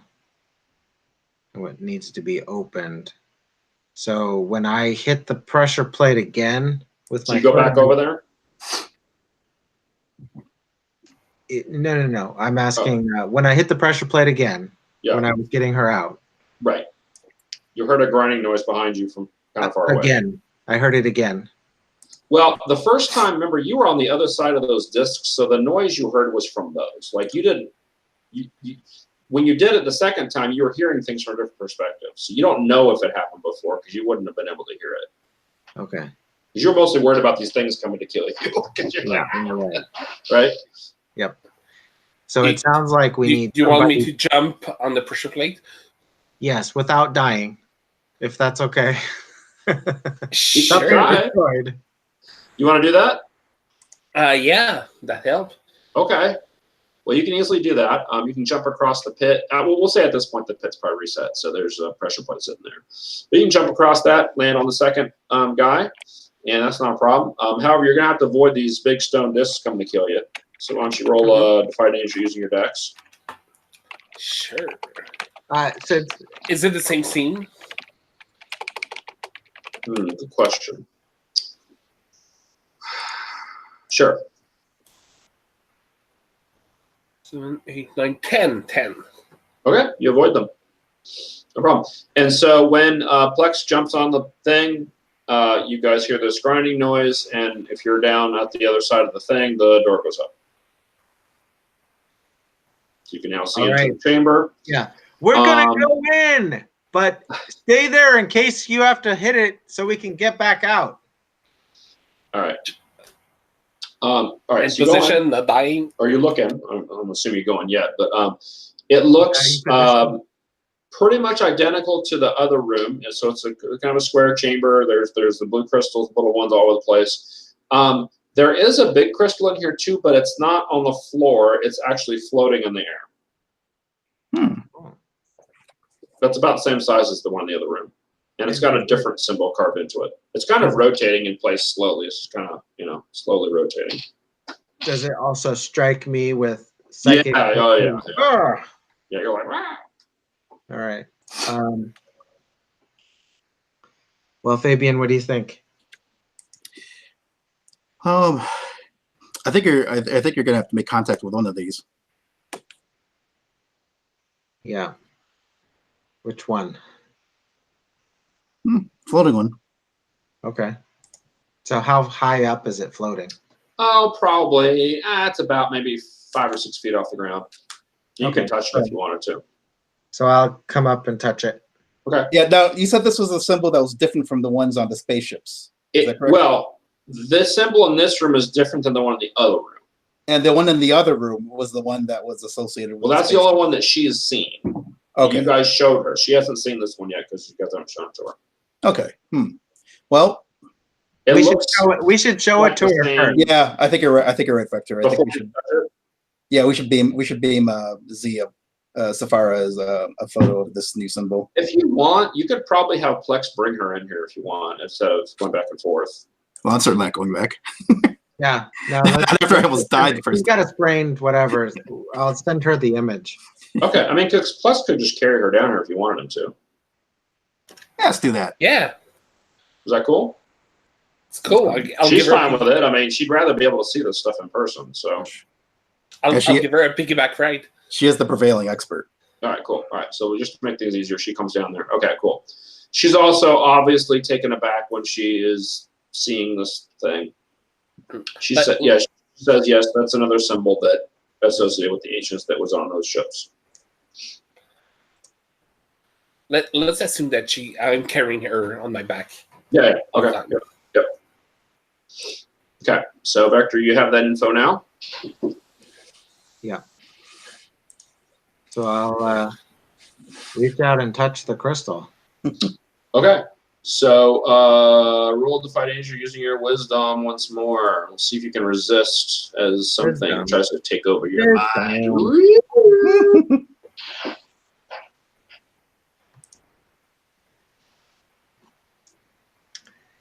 8. Okay.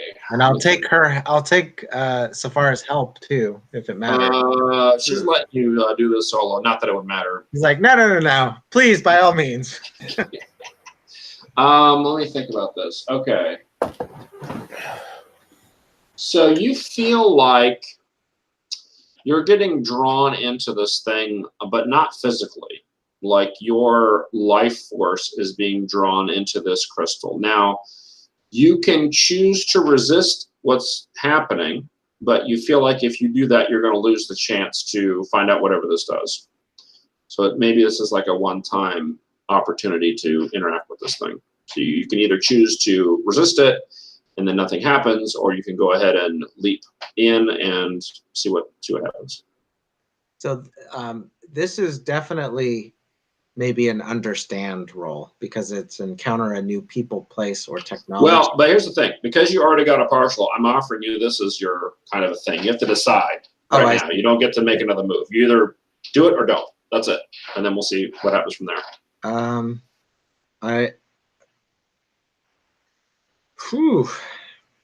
I think my character would probably not just say, yeah, let's release my soul into this thing. Okay. So he's going to pull back. Okay.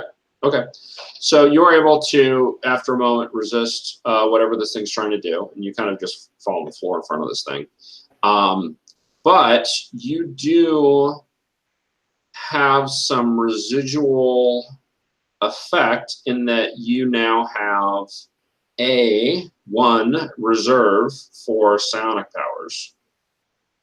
Oh. Now, unfortunately, you can't do anything with it right now, but maybe, you don't know. Yeah. But you have it. All right. So this has basically increased your psychic ability, if you think about it that way. Okay. So do you want Safara to try to interact with the crystal? She's the only other one here that you think might be able to. Well, I'll explain my experience. Yeah. And I'll let her decide what she thinks would be appropriate based, and I think we're both actually, we're both to the point where we want to expose this situation and really billions of people are at stake here. Yeah. Potentially dying from these supernovas. Yeah. So it may be a little bit of sacrifice is well worth it. So maybe I'll reconsider and I'll touch it again rather than let her do it. Okay. All right. I think we're missing here on the opportunity to have two crystals. We can have our two psionics touch them at the same time. That's like matter and antimatter. Maybe, you don't know. You could try it. But anyways, you're going to touch the thing again? Yeah, I'm going to try and touch the thing again. All right. So you touch it again, and you are knocked over. Okay. Like this blast of energy just flings you away. That was You're taking any damage. It's just embarrassing. More than anything else. You're rejected. All right. So I reconsidered because Safara was so willing to just touch this thing again. Yeah. And sacrifice herself for these billions of people that are potentially going to lose their lives. Yeah. And then I fell on my ass. And so, yeah. so Safara, maybe you need to touch this. It's not letting me access what I was able to access before. All right, she will try. So she gets off of Plex. Well, I can just walk to Crystal. But yeah, but I mean, she gets off you at some point. And yeah, she reaches up and touches the crystal, and you see her kind of shudder for a moment, and then she falls to the ground. So I'll tend to her. Is she's unconscious. Okay. She's not dead. She's just unconscious. But she's not waking up. And no matter what you do, she's not waking up. Well, this is just dandy. It's like she's comatose is probably a better description of it. Yeah. I tried touching the crystal. Nothing happens. That's why I tink, figured. Tink, tink. This thing is cool. It floats. Yeah. Yeah, it is still floating. You do notice, however, I should back up a second. When she did touch it, it glowed brightly, and then all the other stuff happened. So it was different then. Yeah, something definitely happened. Yeah. Okay. So maybe we should just wait it out a few minutes. We could try that. So when you guys saw the other ship out of the Black Scorpion ship, were they hot on your tail, or do we have? Fabian's the only one that saw it. What's that? Fabian's the only one that saw the Black Scorpion ship.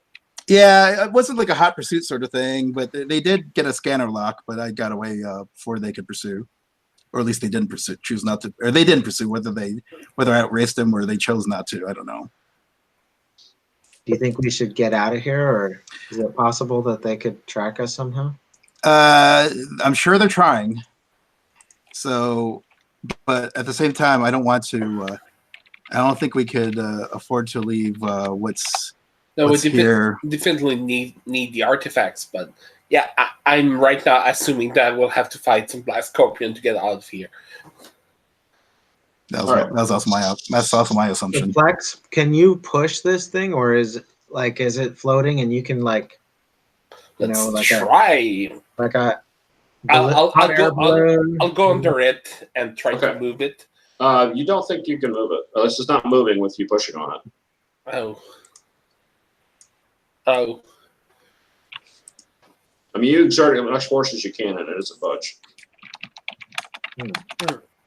Well, Victor, can you try to will it to move?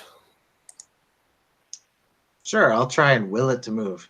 Will it move? Okay. Nothing. It's not reacting to you if you just use your normal psychic abilities, but you don't know what this reserve does. You might be able to use that to do something to it. You're not sure. It's a risk because it might go away if you use it. Oh, I see. So it's like latent power that I can. Yeah, it basically bumped you up a tiny bit, but you don't know if it's temporary. Right. Well, I will not try to use that. I'll just use whatever I have available. Yeah, it's almost like it's not there. Like you can't interact with it psychically. Okay. Like you still sense it, but other than that, it's not reacting to you at all. Okay. So should we go fiddle with the other one? If there, she said, Safara said there was 2 factions. Yes. And if the bad faction of ancients ships were the ones that influenced our stars. Oh, she said that some unknown ship bearing that mark were seen close to the stars. It might have been them that they tempered with the stars, or it might have been just them like scouting to see what was the cause of the star dying. We don't know their intention, just that they were there. Did I get a sense of the like a benign sense with when I touched it, or was it a sense of dread or anything along like that? It was more peaceful than anything else. You didn't feel any hostility. Okay. And that's actually the one thing you are good at with your danger sense, is knowing when something's dangerous, and you didn't get that at all. Okay. Remember, though, earlier you did feel something, but it wasn't from in here. It was from somewhere else. Right.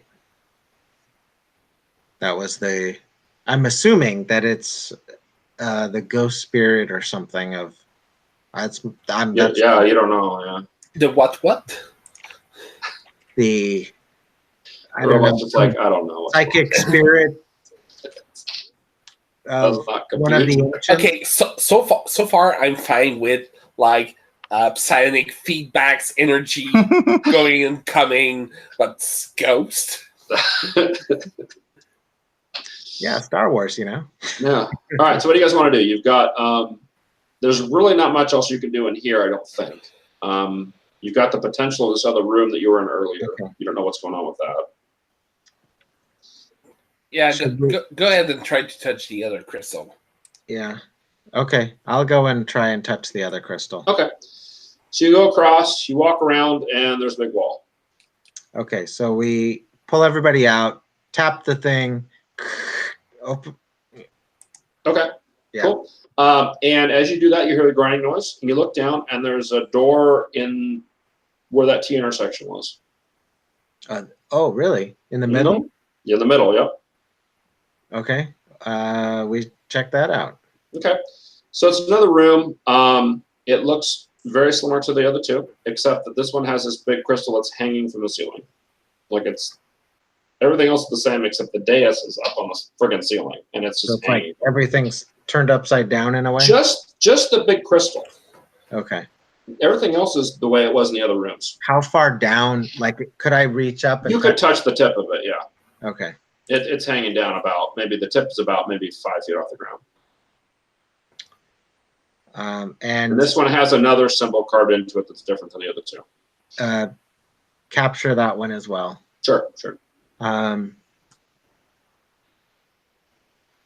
Any markings on the walls or anything? Nope.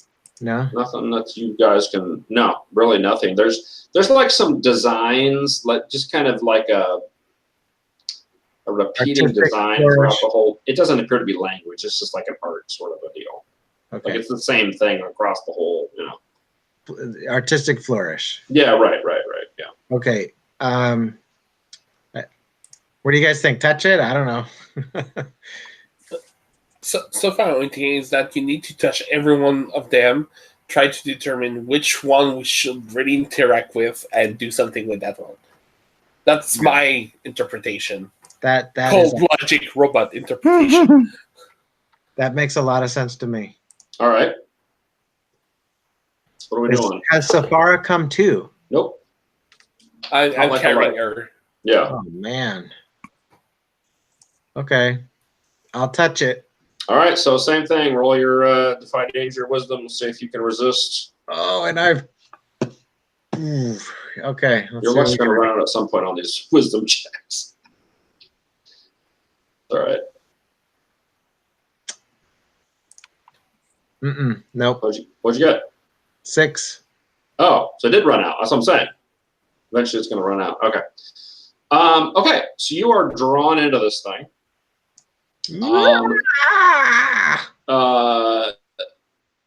For your benefit, but the other characters don't know this. You're in the astral plane now.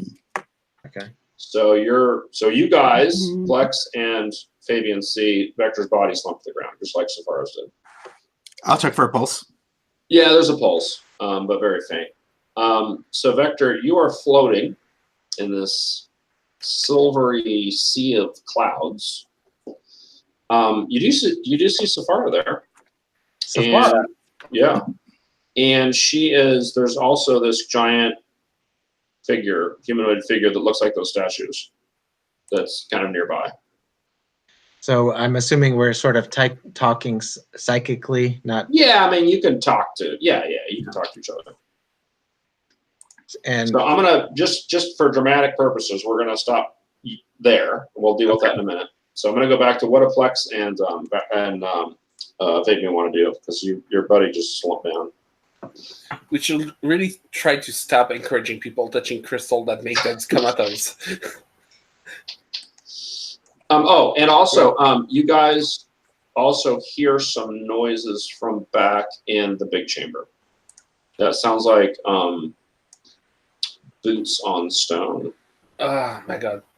Okay, I'm rolling I'm placing both of our very high up friends somewhere that we know that the doors won't close on them. Yeah. And I'll go to investigate. Okay. So you don't need to roll for this. Once you get far enough down, you can see that there's a bunch of Black Scorpion agents that are infiltrating the vault. Yeah, figured that one out. So we're actually going to pause there, and we'll do a break here in a minute because it's been long enough. Although I do want to give you guys an opportunity to go back and check your drive for relationships and see if you guys get any XP for that stuff. And we're going to do a new scene. So the good news is for Fabian, new scene means all that stuff back. So, but yeah, so let's go through real quick. Vector, drives and relationships. Give critical advice to an ally. Yeah. Okay. Definitely. See a rational plan through to its successful end. Yeah, I think you did both those.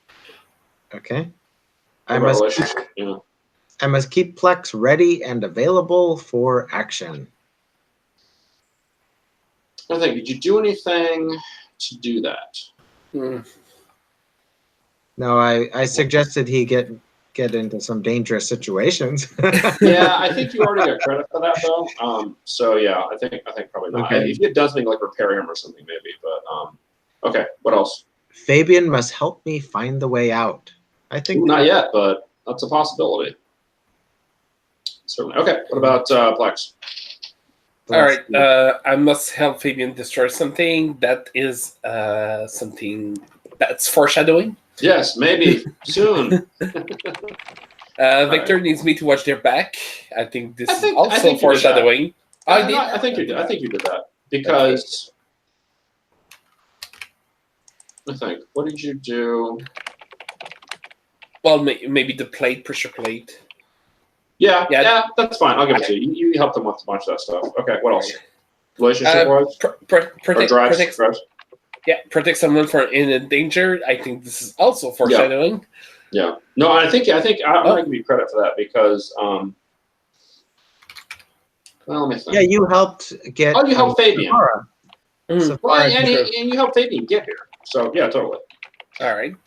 And impress your allies with a show of force. This is definitely going to be foreshadowing. Yeah, you haven't done that yet. Okay. All right, and then Fabian. I'm sorry. What was the question? Just checking driver's relationships. Oh yeah, I already checked. I don't think I checked anything off, unfortunately. Really? Well, let's see. I mean, I didn't really. I mean, I haven't been instructing Vector in any ship duties, No. and I haven't had Plex push me to try new things. What about piloting your ship through dangerous territory? I think that is reasonable. Well, that kind of happened in between scenes. I'll give it to you. That's fine.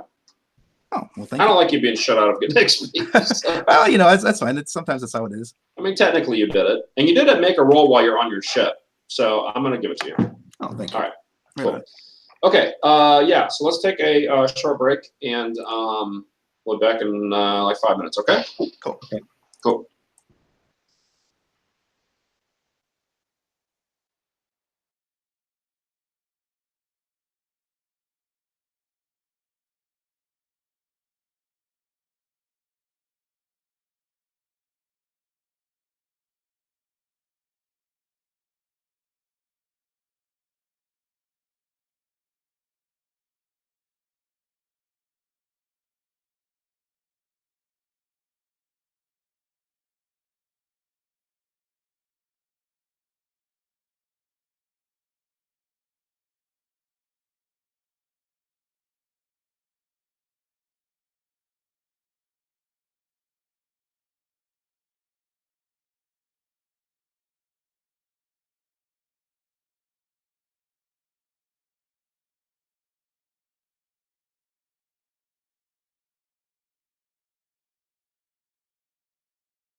All right. So we got Simon back. We got Michael. All right. Good deal.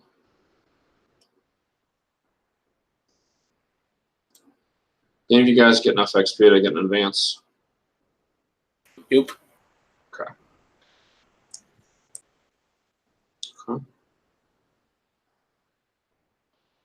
All right.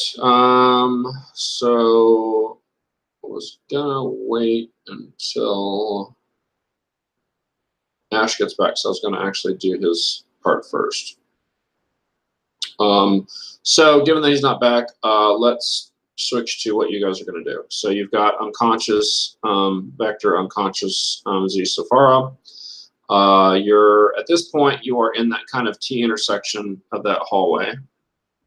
You've got that third kind of branch that you haven't, last time you went down there was dead end. And then you've got this straight hallway down to the big room where you're hearing these noises from. So that's the situation you guys are in right now.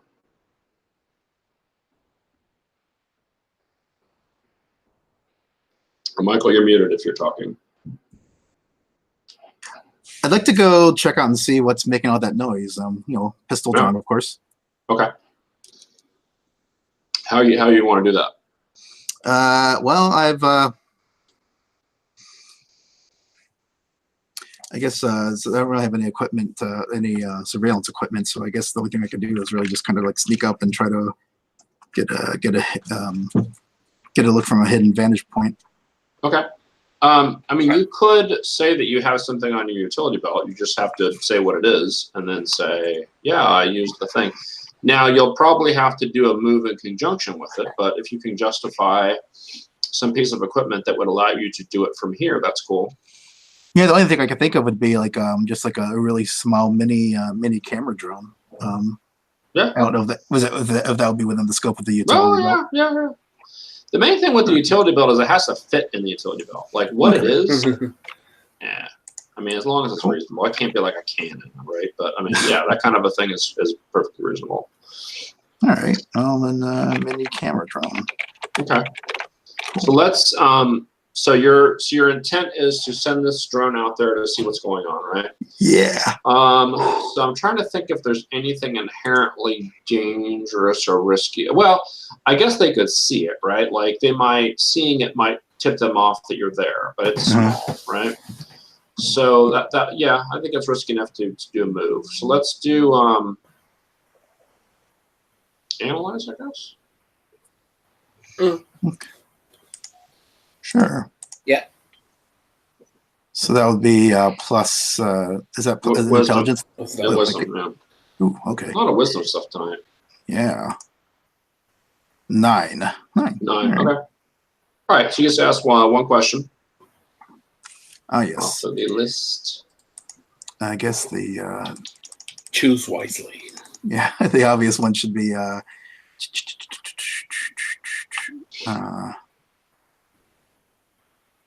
what should I be careful to avoid? Okay, sure. That's fine. Okay. So so your drone goes down there and you see it looks like a couple of small squads of black scorpion guys. They're wearing these robes. They have obvious black leather underneath these robes. Like a cloak, maybe a better description of it. So it's like a big hooded cloak, and then they have like black leather kind of armor underneath of it. And typically, these guys have at least some piece of cyberware, either like an arm or a hand or something. So, but you can't really, because they're wearing all this stuff, you can't really see anything obvious. But there's 8 of them total. They've split into 2 groups of 4, so they're kind of spreading throughout this statue room, just trying to figure out what's going on. So that's what you guys see. Well, I show that to Plex, and Okay. I guess maybe we should just let's carry Vector's body to Vector to let's try to hide around here. Mm-hmm. Remember the plan we had in the forest? What was the plan? I'm sorry? Oh, sorry. bait plan. Oh, right. Well, let's at least hide Plex and is Z unconscious too? Is she? Yeah. Yes. Okay. Yeah, they're both Okay. unconscious. Yeah. You know what? I don't. Yeah, I think I'm still a little wary about the Okay. Yeah. What you could do? I'm going to distract them. Try to hide them and try to blow up something that will shut down the door. Anything to keep them out of where the crystal is. Okay. Yeah. First of all, I guess yeah. I'll. What's the best place to hide? That I can see to hide. So starting with Vector. Oh, to hide them? Yeah. Well, either the right or left passage off of that main hallway, they would have to go all the way down there to see anything in there. You could just stick them 5 feet down one of those hallways and they won't see them. Yeah. Let's do that. Okay. Now I'll keep the two of them together. Okay, perfect. I'll draw attention. Okay. So, all right. So how are you doing that? I'll do something very stupid. I think I'll just run into the space where they are, and taunting them like, "Hey, hey, this is not your headquarters. You guys are lost." And try to dart out of the. Actually, my route is to exit the vault, and hopefully have them. So you're going to try to go through this big room and then run up the stairs? Yeah, exactly. On the other side? Okay, all right. Okay, so they react by pulling out these big knives and guns and stuff. And so they're going to try to attack you as you run past them. So why don't you go ahead and roll your Defy Danger using your dex to see how quickly you can get past them? Yes. And we'll see how that goes. And you're definitely providing a distraction for whatever Fabian's going to do. 11. 11. Good. All right. So you successfully not only distract them, but also are not damaged by them, which is good news. And one of the squads of 4 is actually going to follow you up the stairs. Oh, just one. Okay. Well, so now they're splitting up. Well, one is, yeah. I mean, they know Plex isn't here by himself. Aw. They're not dummies. Hey, he's an Imperial Guard. No, Imperial Black Ops Guard. Yeah, but you're not here by yourself. There's no way. I know. No. No. No, it's totally fine. I'm joking. Yeah. So, but you split them up, which is good. So anyway, so one group of 4 is going upstairs, one group stays in the room. All right, what does Fabian want to do? You've hidden the other guys away.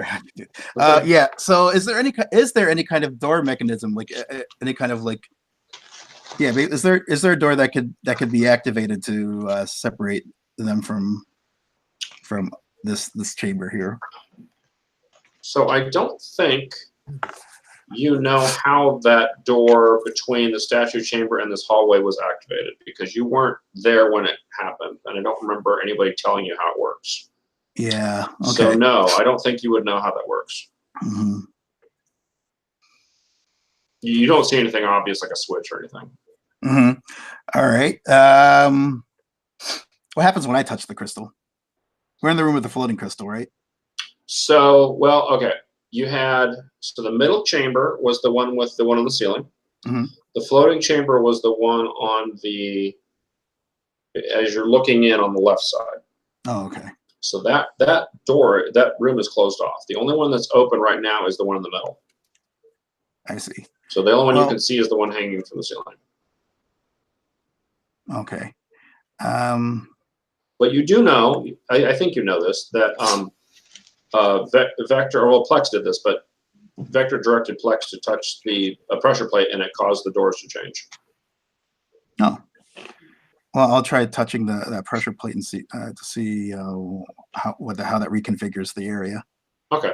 And we'll say at this point, you guys have figured out where to stand so that you don't get hit by stuff. So you don't have to worry about that unless you're, stupid or something. But, Okay. All right. So you tap it with your toe basically, and you hear a grinding noise, and then I assume so that noise is going to attract the attention of these guys, though.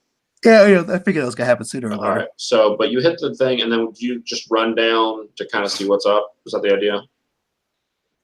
Like after you hit it, you can't see that room that you're trying to figure out how to open the door, right? So you'll have to go down and see if it opened up because it's around a corner and stuff. Like you can't physically see it from there. Okay. So you tap it and then run down there and see what's up. Yeah. Okay. All right. So sure enough, you tap it, you run down around the corner, and yeah, that room's open. The one with the crystal that is on the ground. I see.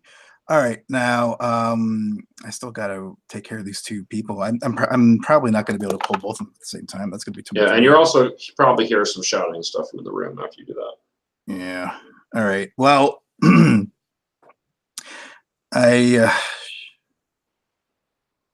at this point, I think all I can do is just try to keep them. I can just. I guess all I can do is like just try to kind of like hide from behind the, Okay. the opening and just open fire on those four and hope I can hold them off long enough for Vector to finish whatever he's doing in his little dream quest thing. Okay. Okay. All right. So So we'll say that you are able to hide around the corner. Uh-huh. These guys come down to the T intersection and are looking around. They don't appear to see you for the moment, but I mean, if they head your direction, they're going to definitely see you.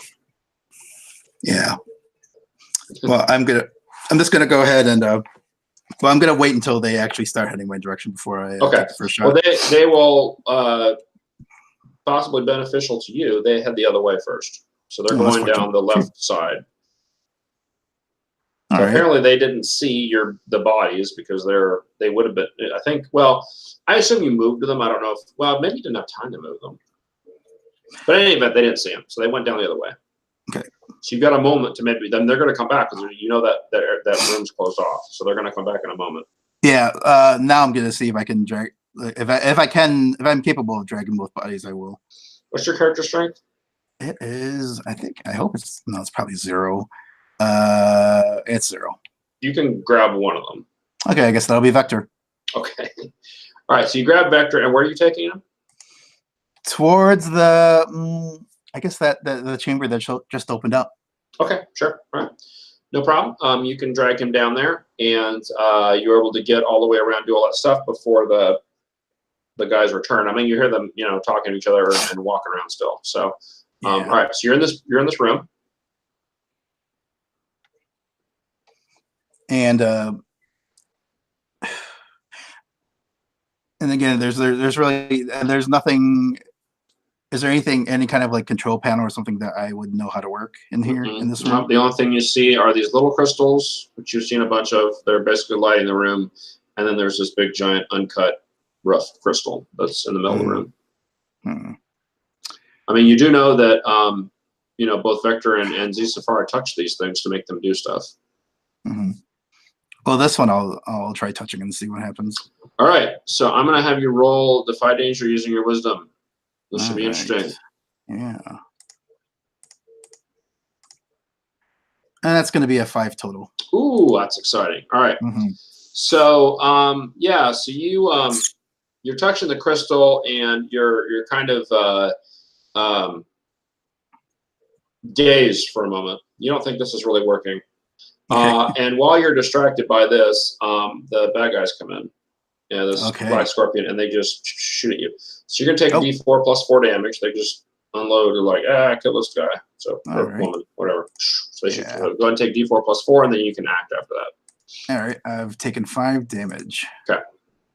So I'm down to 8. And Ash, we will be getting to you. I know you're probably bored stiff, but we'll get to them in a minute. Okay. If I can act now, I'll hit the ground and I'll just hit the ground and try to take a shot at one of them. Go for it. All right.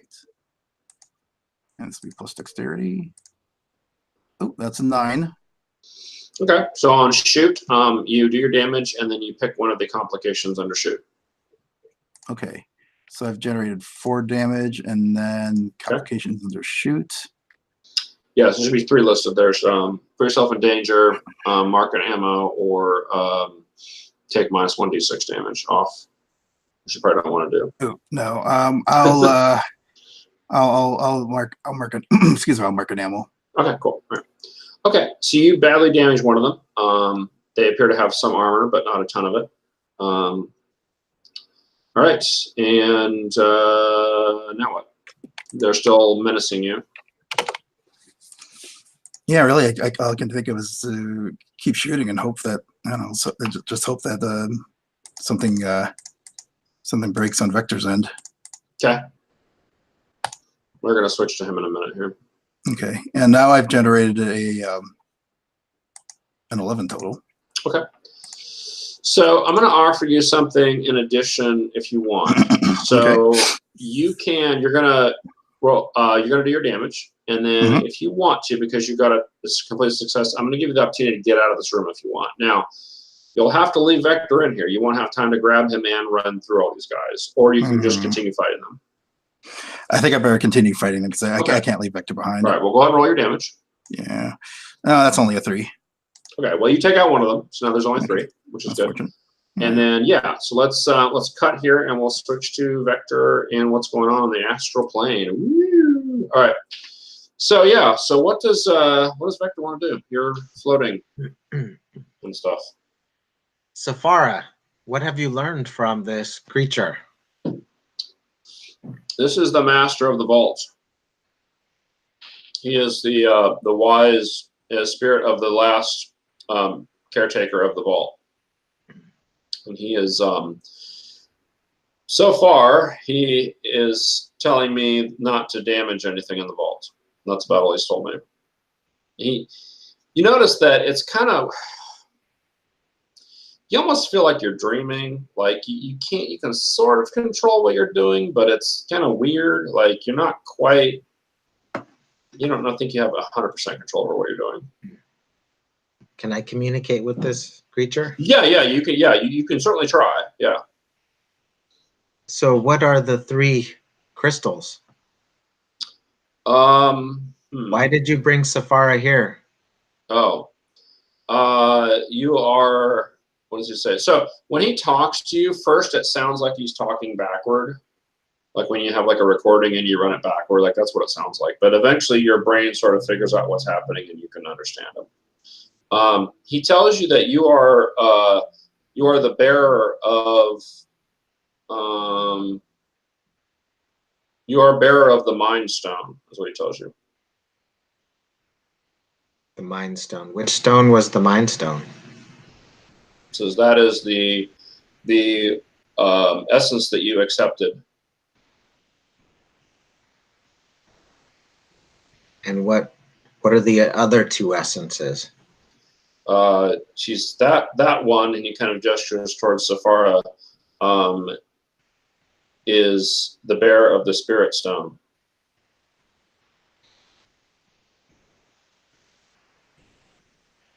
And how is this going to help us save our solar systems? The bearers of all 3 of these stones will have great influence over my brethren who live. Who is the 3rd bearer? No one bears it right now. Only those who can attune to the psychic. What powers? Any living being could be a bearer, but it would be difficult for one not trained in the ways in our ways, he says. Gotcha. So there is danger where our bodies are. Can we sort of see like the figment of the real world? You can't directly see it, but you're getting psychic impressions off of Fabian because you can't get anything off of Plexo. He's a robot, but you can sense what's happening to Fabian. So yeah, you're sort of getting an idea of what's happening. Okay. And the caretaker tells you that you can communicate with those in the material realm, but is going to be dangerous for them if they're not properly attuned. So, okay. Well, we need to get back to our bodies so we can bear the third stone and take these back. And how is this? An adept will need to release them from you. I cannot do it. An adept? That's what it says. What is an adept? An adept is one of our kind who has been properly trained in such things. Where is your kind? They left this system long ago and returned to our home system. How do we get there? Or how do we summon them? That is difficult. There is an ancient device located in another structure at this site that can guide you there. By the way, you do remember there's other structures here, not just this thing. There's right, other, right. Yeah. Okay. And does he sort of give me a mind map, me and Safara? He tells you to go to the Astral Lab, which he describes in very vague terms. You think it's across the plaza from this place-ish. Okay. So what he told you was you can try to communicate with Fabian. But since Fabian's not psionic, it's going to be dangerous for Fabian. Yeah. Okay. Well, like for instance, he probably could not astral travel. No. You don't think so. Okay. Well, the one thing the caretaker tells you, and this actually jives with what happened to you earlier, is that it's possible for the stones to impart a tiny bit of psychic ability onto somebody. Okay. Which that's what happened to you, so that seems at least possible. Okay. So I think we've got it now. So I'll try to will myself back to my body if I can. So if you return to your body, you'll no longer be the bearer of the Mind Stone. Like, you have to stay like this for some period. Remember, he said the adept has to release you. Oh, release me from the astral plane. Yeah. Otherwise you can't take these things with you, which is what you're trying to do, right? I see.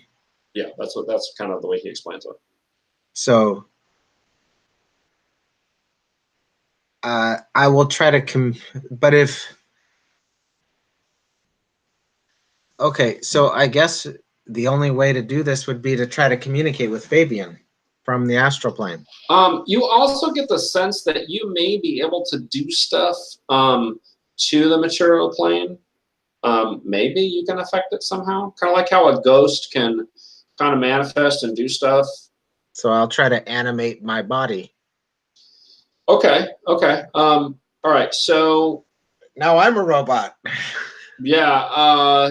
It doesn't work too well. Basically, it's like kind of a puppet, like a marionette. So you can kind of make it stand up a little bit, but it's herky-jerky and not great. Talk. Can I talk? Well, so here's the thing. So Fabian's going to see this. Yeah. And probably like, and he's in the middle so I'm going to try in the middle of fighting stuff too. So you're like really flipped out, right? So what is Fabian? So the body gets up in this kind of weird zombie-like. What is Fabian do? Oh, you're muted.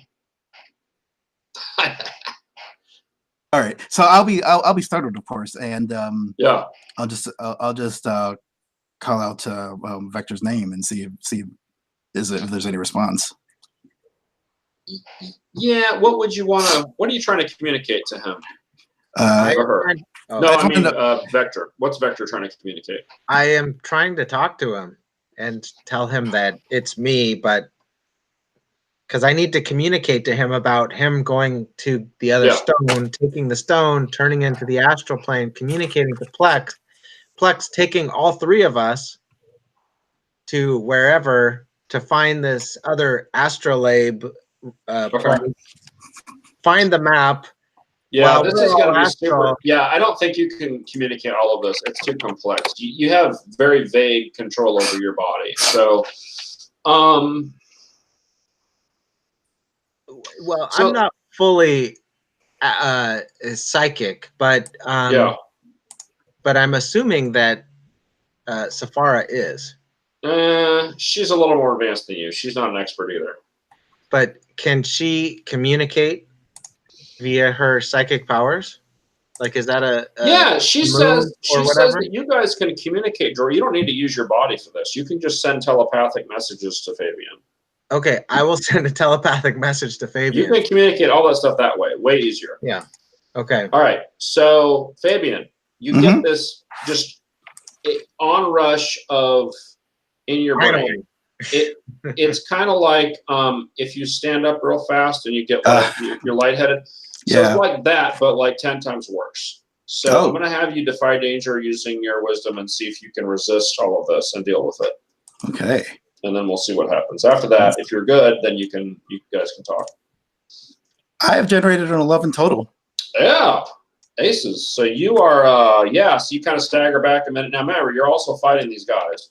Right. So you stagger back against the wall a little bit. They're shooting at you still. You're kind of, it's a very stressful situation, but you guys are able to communicate briefly while she deals with these bad guys. But yeah, go ahead. So Bethel, what do you want? We're locked in the astral plane, and we need you to join us here. What? What's this now? Well, I can't. You remember I'm not psychic. Yes, but these stones will give you the ability to be psychic for a limited time, and supposedly, well, I'll explain the whole thing, but supposedly, and she's like dodging laser blasts. Right, exactly. Yeah. Is it a bad time? Should I call back later? It's a terrible time, but that's okay. But go ahead anyway. So real quick, what do you want him to do? Because we need to get back to his and I want to get back to Simon in a minute. So, so which stone am I heading for? You're heading for the third stone. Which was that? The floaty one? No, it's the one in the room you're in. Okay. Oh, well, that's good. Yeah. Right. Yeah. Okay. Well, in that case, I'm going to. But wait. Yeah. Wait. You have to communicate to Plex. He needs to take all three of us to the astrolabe, and I'll send the image of the map to him. All right. Right. Fabian, you're not super familiar with this area because you just got here, basically, but you have a vague idea of what he's talking about, yeah. Oh, that's good. So just communicate that to Plex, no problem, right? Yeah. Sure. Okay. Yeah. I'll call up Plex while I'm firing. At this point, I'm just trying to I'm not even trying to hit them. I'm just trying to set down cover fire to at least pin them down. Yeah. Okay. So let's switch. Let's see what Plex is up to. Let's do that real quick before you guys communicate. So what's Plex? Are you continuing to run up the stairs and try to draw these guys out, or what are you doing with them? No, as soon as I figured out that only one squad was following me, I turn my heels, whip out the Matter gun, and fire at them. All right, do it. Do it. Do it. You can do it. Yeah. And roll. I said I can do it. 6. Uh-oh. Yeah, and unfortunately, I don't think issue orders works across the astral plane, so I think we're out of luck there. All right. Well, maybe if I wasn't a robot. Right. That's true. That is also an issue. All right. Well, all right. So they'll just shoot back at you. So you're unable to hit them. Wait. I have a move that Okay. allows me to do it at any distance. I have a special move for that. Let me just read it and then we'll figure it out if it's appropriate or not. Let's see. Where is it?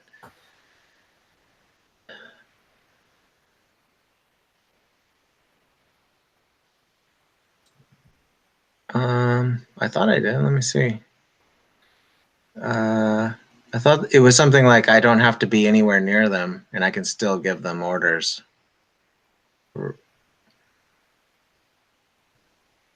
I think there's an advance like that. I don't know if you To allies who are here we go. Plan of action. You can issue orders to allies who are unable to see or hear you due to distance or other factors. If issuing these orders triggers a drive, you can also add +1 forward to any move. Yeah, I'm going to say that you probably can't, because of the situation, the only way you can communicate right now is psychically, and you can't do that with the robot. Okay. So if you were going to do it with Fabian, I would say you could do that. Okay. But I think there's too many factors involved with the robot that it's not possible. Anyway, all right. Reboot, so, your psychic message has returned null. Yeah. Okay. All that really happens is they shoot at you and do some damage. So take a D4 +4. Yay! Yeah. I'm super stoked for this. Ouch! You have a lot of vitality, though, don't you? Didn't you buy more? No, I've taken a lot of damage. Oh, okay. All right. So I'm taking 8 minus armor is 6. I'm down to 1 vitality. Oh, God. All right. This should be exciting. All right. Well, so you're up. Do you want to try to shoot him again? Hmm? Do you want to try to shoot them again, or do you want to try to escape them, or what do you want to do? I just can't leave them. I'll try. I try to shoot again. Okay. I really need to part through this. Yeah. If the other squad is going to deal with 2 unconscious members, no, I cannot have that. Shoot! Let's go, dice. You can do it. Yes. Uh-oh. So, different configuration of dice, but still a 6. Okay. All right. So I'm going to say that, because I don't like doing the same thing over and over again, right? So something else is going to happen as a result of that. So. Well, even if you just give me damage, something else is going to happen. No. All right. So you hear some more noises, people up further up the stairs. So towards the entrance to this whole place, you hear some noises. Oh shit. Badly damaged. Well, they do want me. I'm gonna hold on a sec. All right. Since Valeric is still fictionally around, I'm gonna say if you can get to him, he can try to repair you. But you'll have to. He's still in the statue chamber. So you're kind of halfway up the stairs. So if you can get to him. Yeah, but I do have a squad behind us. No, but they're way up. I mean, they're just kind of incoming, but they're way up the stairs from you. But you do have one between you and where Valeric is. You'll have to get through them or something. I'm going to do something that I'm going to try to do something that I think will hold their fire for now. Okay. I know they want me. They want my AI. I'm assuming they want me mostly unharmed. Okay. So I will yield. I'll say, okay, you're going to surrender. I'm going to surrender, yes. Oh, interesting. Okay. Okay. All right. They say, all right, so one of them kind of orders 2 of them to take you into custody. And they're just going to grab your arms and they're going to try to take you out of here. Mm-hmm. Yeah, for now, I'll play along. At least these won't be. Okay. All right. So you're being and Fabian tries to radio you. So Fabian, what do you say to Plex? We're gonna need you to retrieve all our bodies at some point. I'm gonna try to go under like Vector did. Okay, yeah, I might not be able to do that. Okay. Appeal to them. What's that? What did Vector say? Can I manifest like a visage, like a ghostly visage of my face and like wah and like you can try. Away? You want to try to do that? Yeah. All right, roll plus your charisma. Let's see how well you're able to scare them. All right.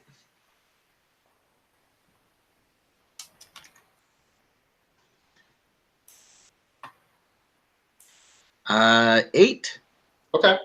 Not bad. And so which group were you trying to interact with? So there's kind of 3 separate groups. Well, there's kind of 2 groups now. There's the one that Fabian's fighting, and then the other group is this large group that kind of coalesced around Plex.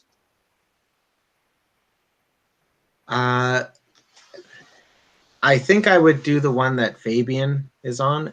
Okay. Unless Fabian somehow communicated to me that Plex needed a lot of help. So if that was conveyed to me, then I would. Yeah, I don't know. What would Fabian have said?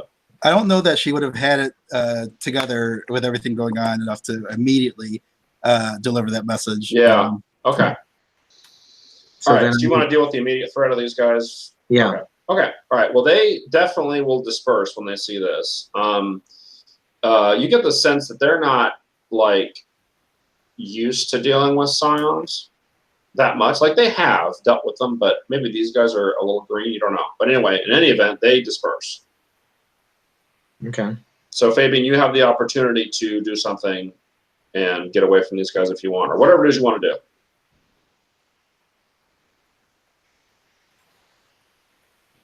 You're on mute. Sorry about that. That's okay. Yeah. So, all right. Now I'll go ahead and deliver a. I'll give a thumbs up to Ghost Vector, and then I'll go ahead and reopen a line of communication with Flex. Okay. And say But we will not be able to communicate with Plex because he's not organic. So make sure whatever you have to tell him before you. Right. That's I'll tell him now. But he's still. Are you still under attack? Flex? No, I am no longer under attack either. I am being captured. Oh. Okay. That's one way to draw them out. Yeah. Vector says he. I tell Vector that Plex has been apprehended. I'm gonna try to scare those fools off too. You can try. All right. Should I roll again? Yeah, go for it. All right. Even better. 10. Okay. Okay. So you are able to manifest this giant face. It's like really big. And so they are they've gotten Plex almost all the way out of the vault. So they're like in that first room. And so big face appears. It's kind of spectral and scary looking. Yeah, so or whatever you say to them, I don't know. Be gone. And they're like, they draw their weapons and try to shoot at your face, which doesn't do anything. Pew, pew. And so like half of them run out of the vault. The other half kind of take cover. So Plex, they basically, for the moment, are leaving you alone. Although there's a couple of them that are still in the room with you, but some of them ran out of the vault altogether. Okay. So we'll say you've got like 3 in here with you right now. The rest of them ran out. Okay. And they're not paying any attention to you right now. They're all focused on this. Right. Okay, I'll try to sneak back in. Okay, so let's have you roll Defy Danger using your dex, just because if you're not careful, though, they might you might draw their attention. All right, let's go dice. Go dice. Dice have been failing you guys a little bit. It's a 10. All right, no problem. So you get back. So now you are on the stairs. Now, depending on what you want to do, I mean, they will eventually get their shit together and try to come after you again. But you have a moment to do something. Okay. Hey, I'm back. You guys said I need to carry like 3 corpse-like people across a plaza, something like that. That's what I heard. Well, I'm going to try to go and I'm going to try to enter the astral plane. But I'm going to try to access the energy of one of these stones. In which case, my body's going to go limp too. And, okay. We also have Valeric. I didn't even think of that. So Valeric we could communicate with Valeric. Yep. Oh. Yeah, he can't There we He's not here, but he's around. Sure, yeah. Okay. Well, let's just all reconvene to meet each other, so we stop talking on comms. Right. Okay. For the people that actually have the ability to talk. All right. So you guys. All right. So all right. So what is Fabian gonna do? I will. Well, I guess it might be easier if Plux and Valor come to us, since Yeah. because I'm the one with 2 unconscious bodies. Yeah, they can. Okay. And if that offer of having Valerie heal me still stands, Sure. Go ahead and roll a d8. I would gladly take it. Oh, nice, an 8. Beautiful. All right. I'm giving you a free partial success on his repair. Mm-hmm. And he doesn't spend his tools. He's even better. It's more than I was expecting, so thank you. Cool. Hey, man. All right. So you've done all that, and now, yeah. So what are we doing? You guys are all together essentially, except for Vector, who's floating still. All right. So we need to. I guess maybe we could find some. Is there any way we can find some secure space where we won't just be subject to the first killer death squad that comes our way? Yeah. Not really. I mean, you got to keep this door open, otherwise you won't be able to get out. Let's see. Okay. I mean, well, that's not true. I mean, you guys could theoretically close the door. Someone would have to be on the outside tapping that pressure plate to close it, though. So you can't all be in the room because the door won't close. You need to have somebody out there. But we need to at some point carry people at another place. Yeah. That's right. And that's the whole problem. You said there were secret passages back to the ship. Well, no. I was thinking about that too. I think I'm going to have a look around, see if there's any other openings in this complex, something that can hint to a way into the cavern system. And maybe we could even blast through, because if they were running around with spears during this time, maybe they didn't have laser. So real quick, just to let you know, you don't see any other ways out of these rooms. The cave system that Fabian was describing is by where the Vesper is. It doesn't connect to this. As far as you know. Does it go close, maybe? No. I mean, it was a 20-minute walk for Fabian to get to where you guys are. Okay, yeah. So it's pretty far, yeah. Okay.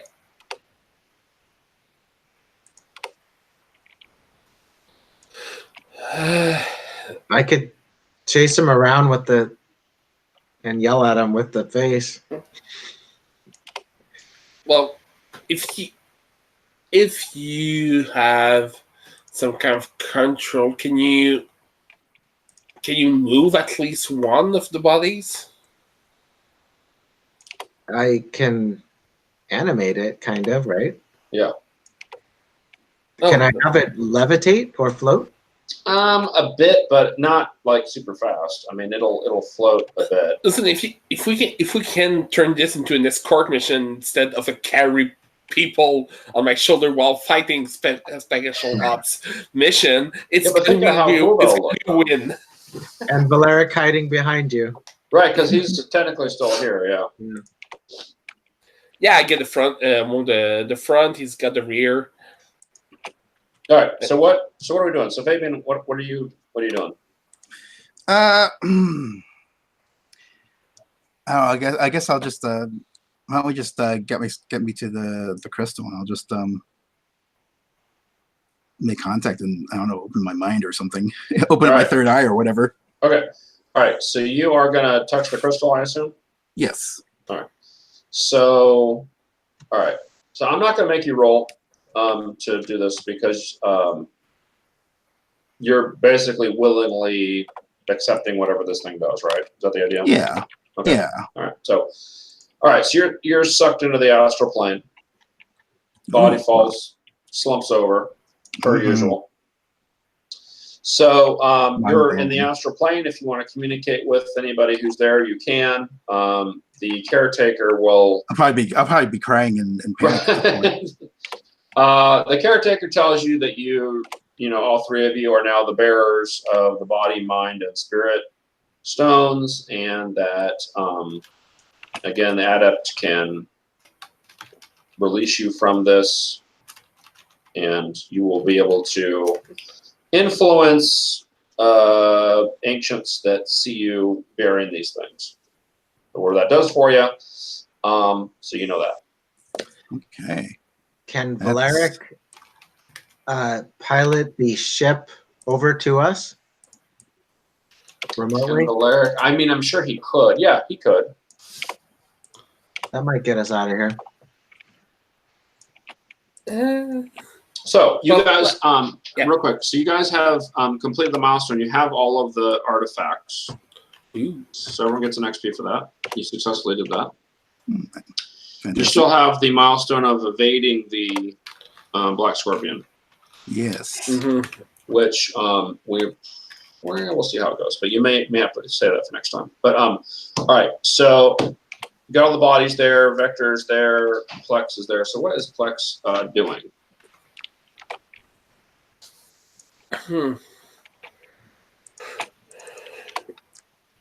Okay, well, I guess we're gonna try to clear a path. Okay. Yeah, I think going ahead and scouting to see where are the Black Scorpions at right now would be a good idea. Okay. So you get the sense that they're outside of the vault. You can hear them kind of talking, but it's pretty far away right now. So you're, they're upstairs somewhere. They're not down where you guys are for the moment.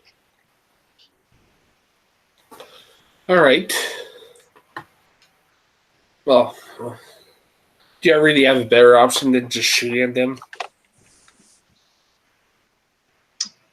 I could maybe try to distract them, and then they could reveal themselves to you, and then you could blast them from there. If Vector, if you're able to make ghosts, can you move shit with your mind? Yeah, I can move the body slowly. Okay.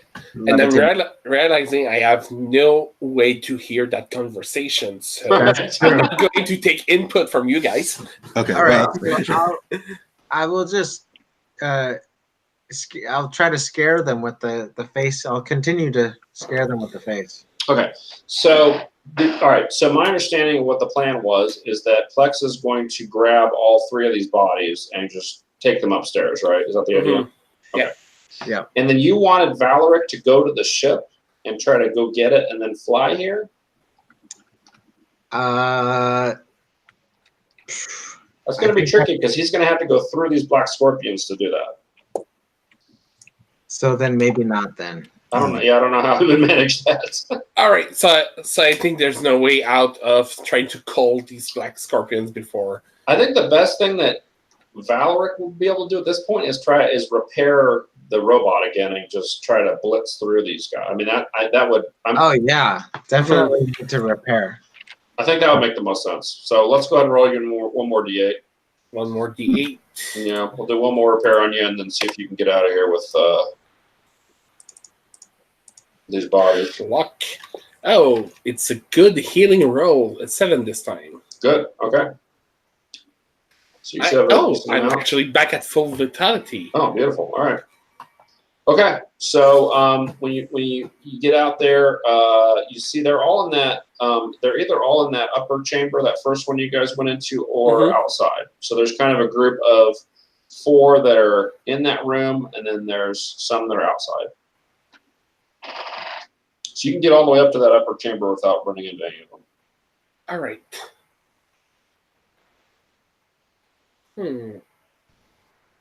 Okay. Yeah, I'm going to take an advantageous position and shoot. Now, I do want to point one thing out to you. You have largening charge, which might be good to use right here. Yeah, well, what's the move doing? Because you could do that without taking any damage, theoretically, if you roll decent. I do need your show force. Oh, cool. Basically, you break stuff and they get scared. That's basically what it does. All right. So I'm going to dart into place, shoot a couple of front into something that looks like a pillar or something that could hold the thing, and put my feet next to it, and say, if you guys don't scram, the whole thing's coming down you. Cool. All right. Roll your move here. See how you do. And maybe give him +1 with the. I'm trying to scare them. Okay, sure. Why not? Was it bad? 3, 4, 3, 5, 5. 5. Yeah. Okay. All right. Yeah, even Valor wanted to help you. That's not going to get you anywhere. Okay. All right. Well, they'll just shoot back at you. I mean, you still do it, but it doesn't intimidate them, so they just shoot back at you. So D4 +4. Now scram. Yeah. We're not afraid of you, robot. Yeah. It's not easy being a robotic. Mm-mm. So D4 +4. Yep. That hurts. 7 - 2, 5 damage. Okay. Well, all right. So, Valeric is taking the opportunity while you're distracting all these guys to dart out of the vault. So he's now outside, but he's hiding somewhere outside. All right. He was our communication link to you. Yeah. Well, actually, we can communicate to him psychically, and then he can use his comms to communicate to Plex. Yeah. Okay. I have another idea. I will advance and shoot, but I'll try to pass them to exit the place. That's the first step of the plan. Okay, so you want to shoot at them and then also try to get past them? Is that what you're saying? Okay. Yeah, something like advanced shoot and. Okay, all right. Go ahead and roll your shoot move, and then see how that goes. Shoot. Roll better than last time. Okay, nice. It's a 9. Okay, all right. So on partial success, you do your damage, and then you have to pick one of the complications off and shoot. Complication. Shoot. Where are you? Okay. Well, I am definitely putting myself in danger. Okay. Yeah. All right. So go under your damage. D10 +2. Yep. It's a total of 5. Okay. All right. So you take out one of them. So there's 3 left. Cool. And okay. So the danger that you're put into is that, remember all that stuff that you were doing, trying to clap stuff? Well, so part of the ceiling is getting ready to fall on you. Ah, great. So you can either jump out of the way. And actually, if you jump out of the way, you'll actually be out of the whole vault, which may actually be your goal anyway. So why don't we just have you roll Defy Danger and see if you can get out of the way of this avalanche of stone. And if you do, you'll be outside, which I think is what you wanted anyway, right? Yeah, exactly. Okay. Just start carrying all the bodies and stuff. Yeah, I just want to have the bodies with me. Yeah. No, you have them. You have them. Oh, already? Yeah, you're good. Doing all that carrying 3 people? Oh, yeah, yeah. Okay, nice. Maybe Valeric, well, I don't know if Valeric can carry somebody. We'll say Valeric is carrying Z Safara because she's kind of small. He can do that. Okay, cool. Well, what's that? Carry the other. All right, what'd you get? Is it Dex? Yeah, totally. Yeah. So it's a 8. 8. Okay. So, okay.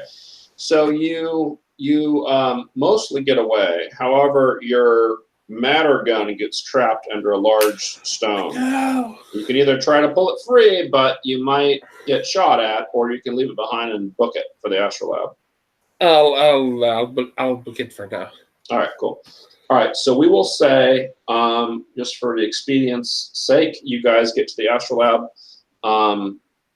Valeric and Plex take everybody to the astrolab, and you guys are there, and we're going to stop there for tonight. So you guys will still have the milestone to evade the Black Scorpion because they have ships and stuff nearby that you'll probably have to deal with next time.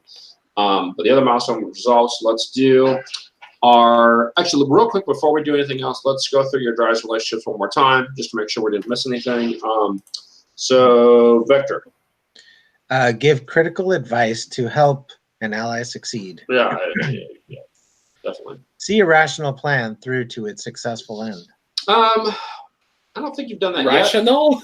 yet. You're getting there.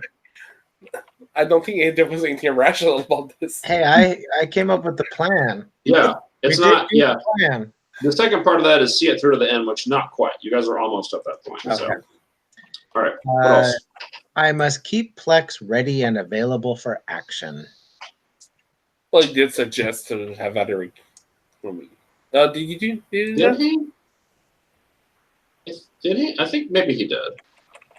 Yeah, we'll give it to you. All right.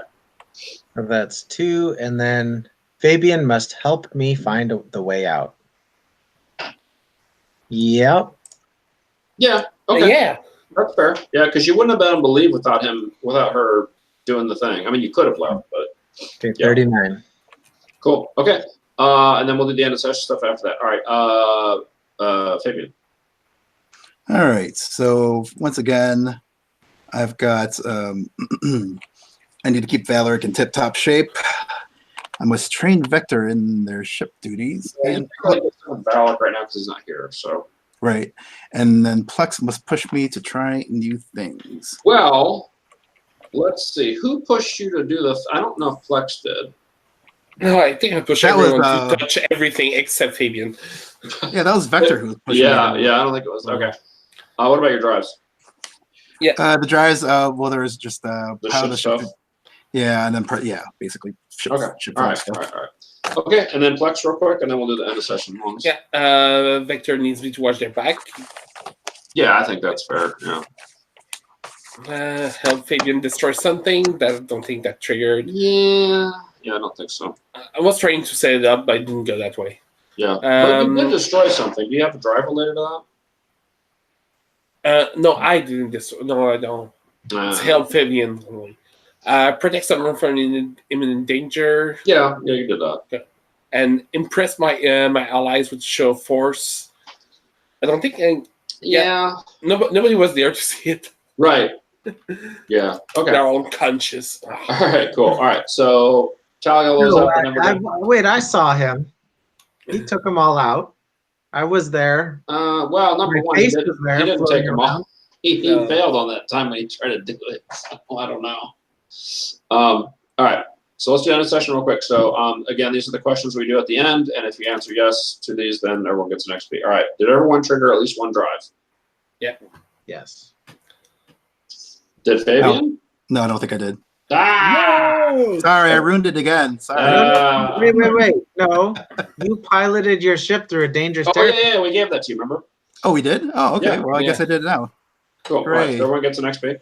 Okay. Did everyone trigger at least one relationship? I'm pretty sure I did not. Now, that may be the one where Fabian did. Mhm. Yeah. Because I think his are kind of ship related, or hers, I should say. So that's okay. All Plex right. must push you to try new things, and I must train Vector in their ship duties. Yeah, those are tough when you're not on the ship. Now, the new things thing, I think, was just a matter of it didn't really work out that way. Like, it's possible. Okay, cool. All right. Did you survive despite incredible odds? I think so. Yeah. Yeah, it depends on how incredible you think these odds were. Well, if you look I at it from was the point carrying of two view, people. if you look at it from the point of view that half the group was unable to do stuff for at least part of the session because you guys were in the astral plane, I think that's fair. Because Sure. if the robot had been taken out, this adventure would have gone a completely different way. That's So- very true. That's fair. All right. So everyone gets an XP for that. Did anyone undergo a transformation, physical, mental, or spiritual? I think that happened. I think it did too. That's Three of us. that's a good one. So one for that for everybody. And did anyone make a new ally or turn anyone a friend? I don't think we did that. It depends on what you consider that ancient master dude. Yeah, I think next time you might have the opportunity to do that. I don't think so because he can't really go with you. He can't. He kind of gave you some advice, and that was about it. Okay, and then for each milestone that passed, you get one. So everyone gets one more. So we did the 1 milestone, and then where are we at? I'm halfway there. Okay. Forty-three. I'm halfway there. Mhm. No, I got an advance. Cool. All right. Remember, you guys can give XP to the ship if you want. You're probably going to be using the ship more next time. So if you want to give some to the ship, it might not be a bad idea. I'll give 9 to the ship. 9? Holy Oh shit. yeah. All right. Well, that'll do it. I'll give it an Right advance on. for sure. Woohoo. Cool. Thank you, Captain. All right. The score, Okay. thank Yeah. So what do you guys, any thoughts about anything we did tonight? Oh, it was a really cool session. you. Yeah, I'm very curious about how we use this new affinity for the affinity stones. Infinity stones. Yeah, I'm very curious about where this goes, especially for Fabian, who's like, this is a brand new Yeah. mental hero. Yeah. Yeah, this Yeah, would be a good way to spend your advance to get some sort of psychic powers. That's true. You Right. could. You're certainly justified if you wanted to. Mhm. I really like how we're doing like, okay, the game looks like Dungeon World, but we're in space and sci-fi, and 4 sessions later, psychic and astral plane, and Oh, right. Yeah, I think that kind of turned when Vector decided to take some psychic stuff, and I was like, that's Mhm. interesting. Maybe we can play with that a little I bit. actually like the idea that he had a 6th sense for danger, a spidey sense kind of thing. Yeah. And I thought that was kind of cool. So the thing that triggered, I don't know if you remember, but I said that your danger sense went off. That was them, the Black Scorpion guys starting to nose around. Okay. Mm. I wasn't sure if there was like some spirit in the room milling about. No, it was totally the Black Scorpion guys. It's just that they took them a while to kind of figure out, because they'd never been here before, so took them a while to kind of figure out what happened, but they figured out where you guys were. So Makes sense. cool. Okay, so one question. So we had quite a bit of the party being split up. In fact, at one point, all of you guys were separate. So I just want to make sure that you guys felt like you got enough spotlight. Like that's kind of for the GM. It's tough because I want to make sure that no one's sitting for too long. So no, I think you handled it quite well. For me personally, I'm a bit of a slave to the story, so I don't mind sitting on the sidelines for 15 minutes or whatever, as long as it's entertaining and because I'm here. Yeah. Okay. Sure. Yeah. If I can watch the game and just type things in the chat on the side. Yeah, that's the thing. They're very prolific. Yeah, I like that. Yeah, that's the thing I always worry about is spotlight time. Like that's a big thing for me as a player, to make sure that I have time to do cool stuff. So I just want to make sure that you guys are, with a smaller group, it's easier, right? Like if there was 5 or 6 people, it'd be tougher. But Yeah. Okay. Yeah, I found Powered by the Apocalypse games work really well with fewer people. Split fewer people, and they work well with split party. It's easier to have a group not at the same place with the Powered by the Apocalypse. Yeah, I think the trick is to make sure that you're cutting back and forth at appropriate moments, and not just like pushing, keep going, and the other people are just So okay, cool. Sure. Okay, yep. All right, great. Well, just FYI, the book is in layout, as I mentioned. I actually got about 80 pages of proof a couple days ago, so it is definitely getting there. The book is probably going to be about 300 pages, I want to say. But anyway, so it's getting close. Cool. That's exciting. A professional question: is it going to be distributed? Yeah, it'll be PDF and physical. Like you can. Oh no, I mean distributed in stores or. Well, so here's the thing. So I'm self-publishing this thing, okay, so I don't have relationships with all these stores. So like, my store is here where I live. I can probably get it in the store, but like. If a store randomly like contacts me and says, "Hey, I want to carry your game," I can do that. I have to actually print all of the books that I want to sell in the store. So I have to incur the cost to print them, and then I make the money back when they sell the book or they buy it from me. However we set it up, but it's not like it's going to be on Amazon or any of these big bookstores. I don't have the volume, right? No, I was just asking because I actually work in the hobby store. Oh, okay. So I was just wondering. I mean, if you guys want to buy a couple copies from me and see if you sell them, that's cool. I'm perfectly happy to do that. Usually the problem is the shipping costs to ship in Canada is really awful. Like $50 for a couple of books, and but these are actually print on demand. So what's going to happen is when people buy a physical copy, they get a print coupon that is printed through Drive-Thru RPG. So they have a print on demand service, and then you basically get a coupon from me, and then, or if you just buy it through them normally, like I'm talking about the Kickstarter people, right? Like they're going to get a coupon from me, and they can print it. And we have a printer in England and a printer in the U.S. So people who are, at least in Europe, will get a bit of a break on the shipping. But I can't do anything about Canada, unfortunately. But so that's how it works. Or you can just get the PDF and look at that. So, but I'm very excited about it, and I've been working on this thing since 2015. So I'm very excited to be done with it. That's very cool. So you already have your next project in the wings? I don't know what I think I'm going to not work on any more. So my plan is to do some supplements for this game at some point. The main setting for this that's in the book is something called Star Patrol. So I may do like a supplement where it kind of fleshes out that setting.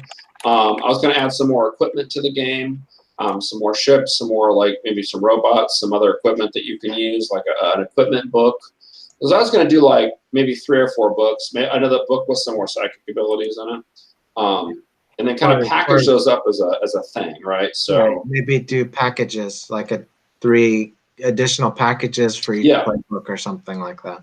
Yeah, and there's also these things called extras. So I was going to put them in the core rules, but I took them out. But basically, they're like, if you're familiar with Dungeon World, there's these things called compendium classes, which you basically unlock through things you do in the game, right? So extras are kind of like that. And they just give you more moves that you have access to. So there's something in the story, you do something, and then you're able to access them. So I'm also thinking about making species-related moves. So like in Star Patrol, there's a bunch of alien species. So if you make, let's say, a white ape, so white apes have 4 arms. So you can get some moves that allow you to do some cool stuff by the fact that you have 4 arms. So just, little things like that, which could be kind of fun. So I don't know. I mean, but I'm going to definitely, that's going to be a little bit further down the road. I want to give the book a chance to kind of penetrate a little bit market-wise. And then I also I think philosophically it's a good idea to do something else and then go back to the other thing. So I'll do a novel or something, and then I'll come back to more Infinite Galaxy stuff. Cool. Long-winded answer, but that's my answer. I'm actually researching for my novel right now. So I've been done with this book since February. I mean, I haven't needed to do anything writing-wise. I've been done with that part of it. So I'm really just focused on. It sounds like you've been finding little edit things to fix. Yeah, but it's stuff that my layout guy did these character sheets and he missed a few things. So it's that kind of. It's not like I have to go back in the book and do anything. It's just this thing. He kind of hastily put this together for me, and so there's just a couple of things. It's not anything huge. So. All right, guys. Well, I think we've had definitely a good session here. You can probably stop the recording if you want, Simon.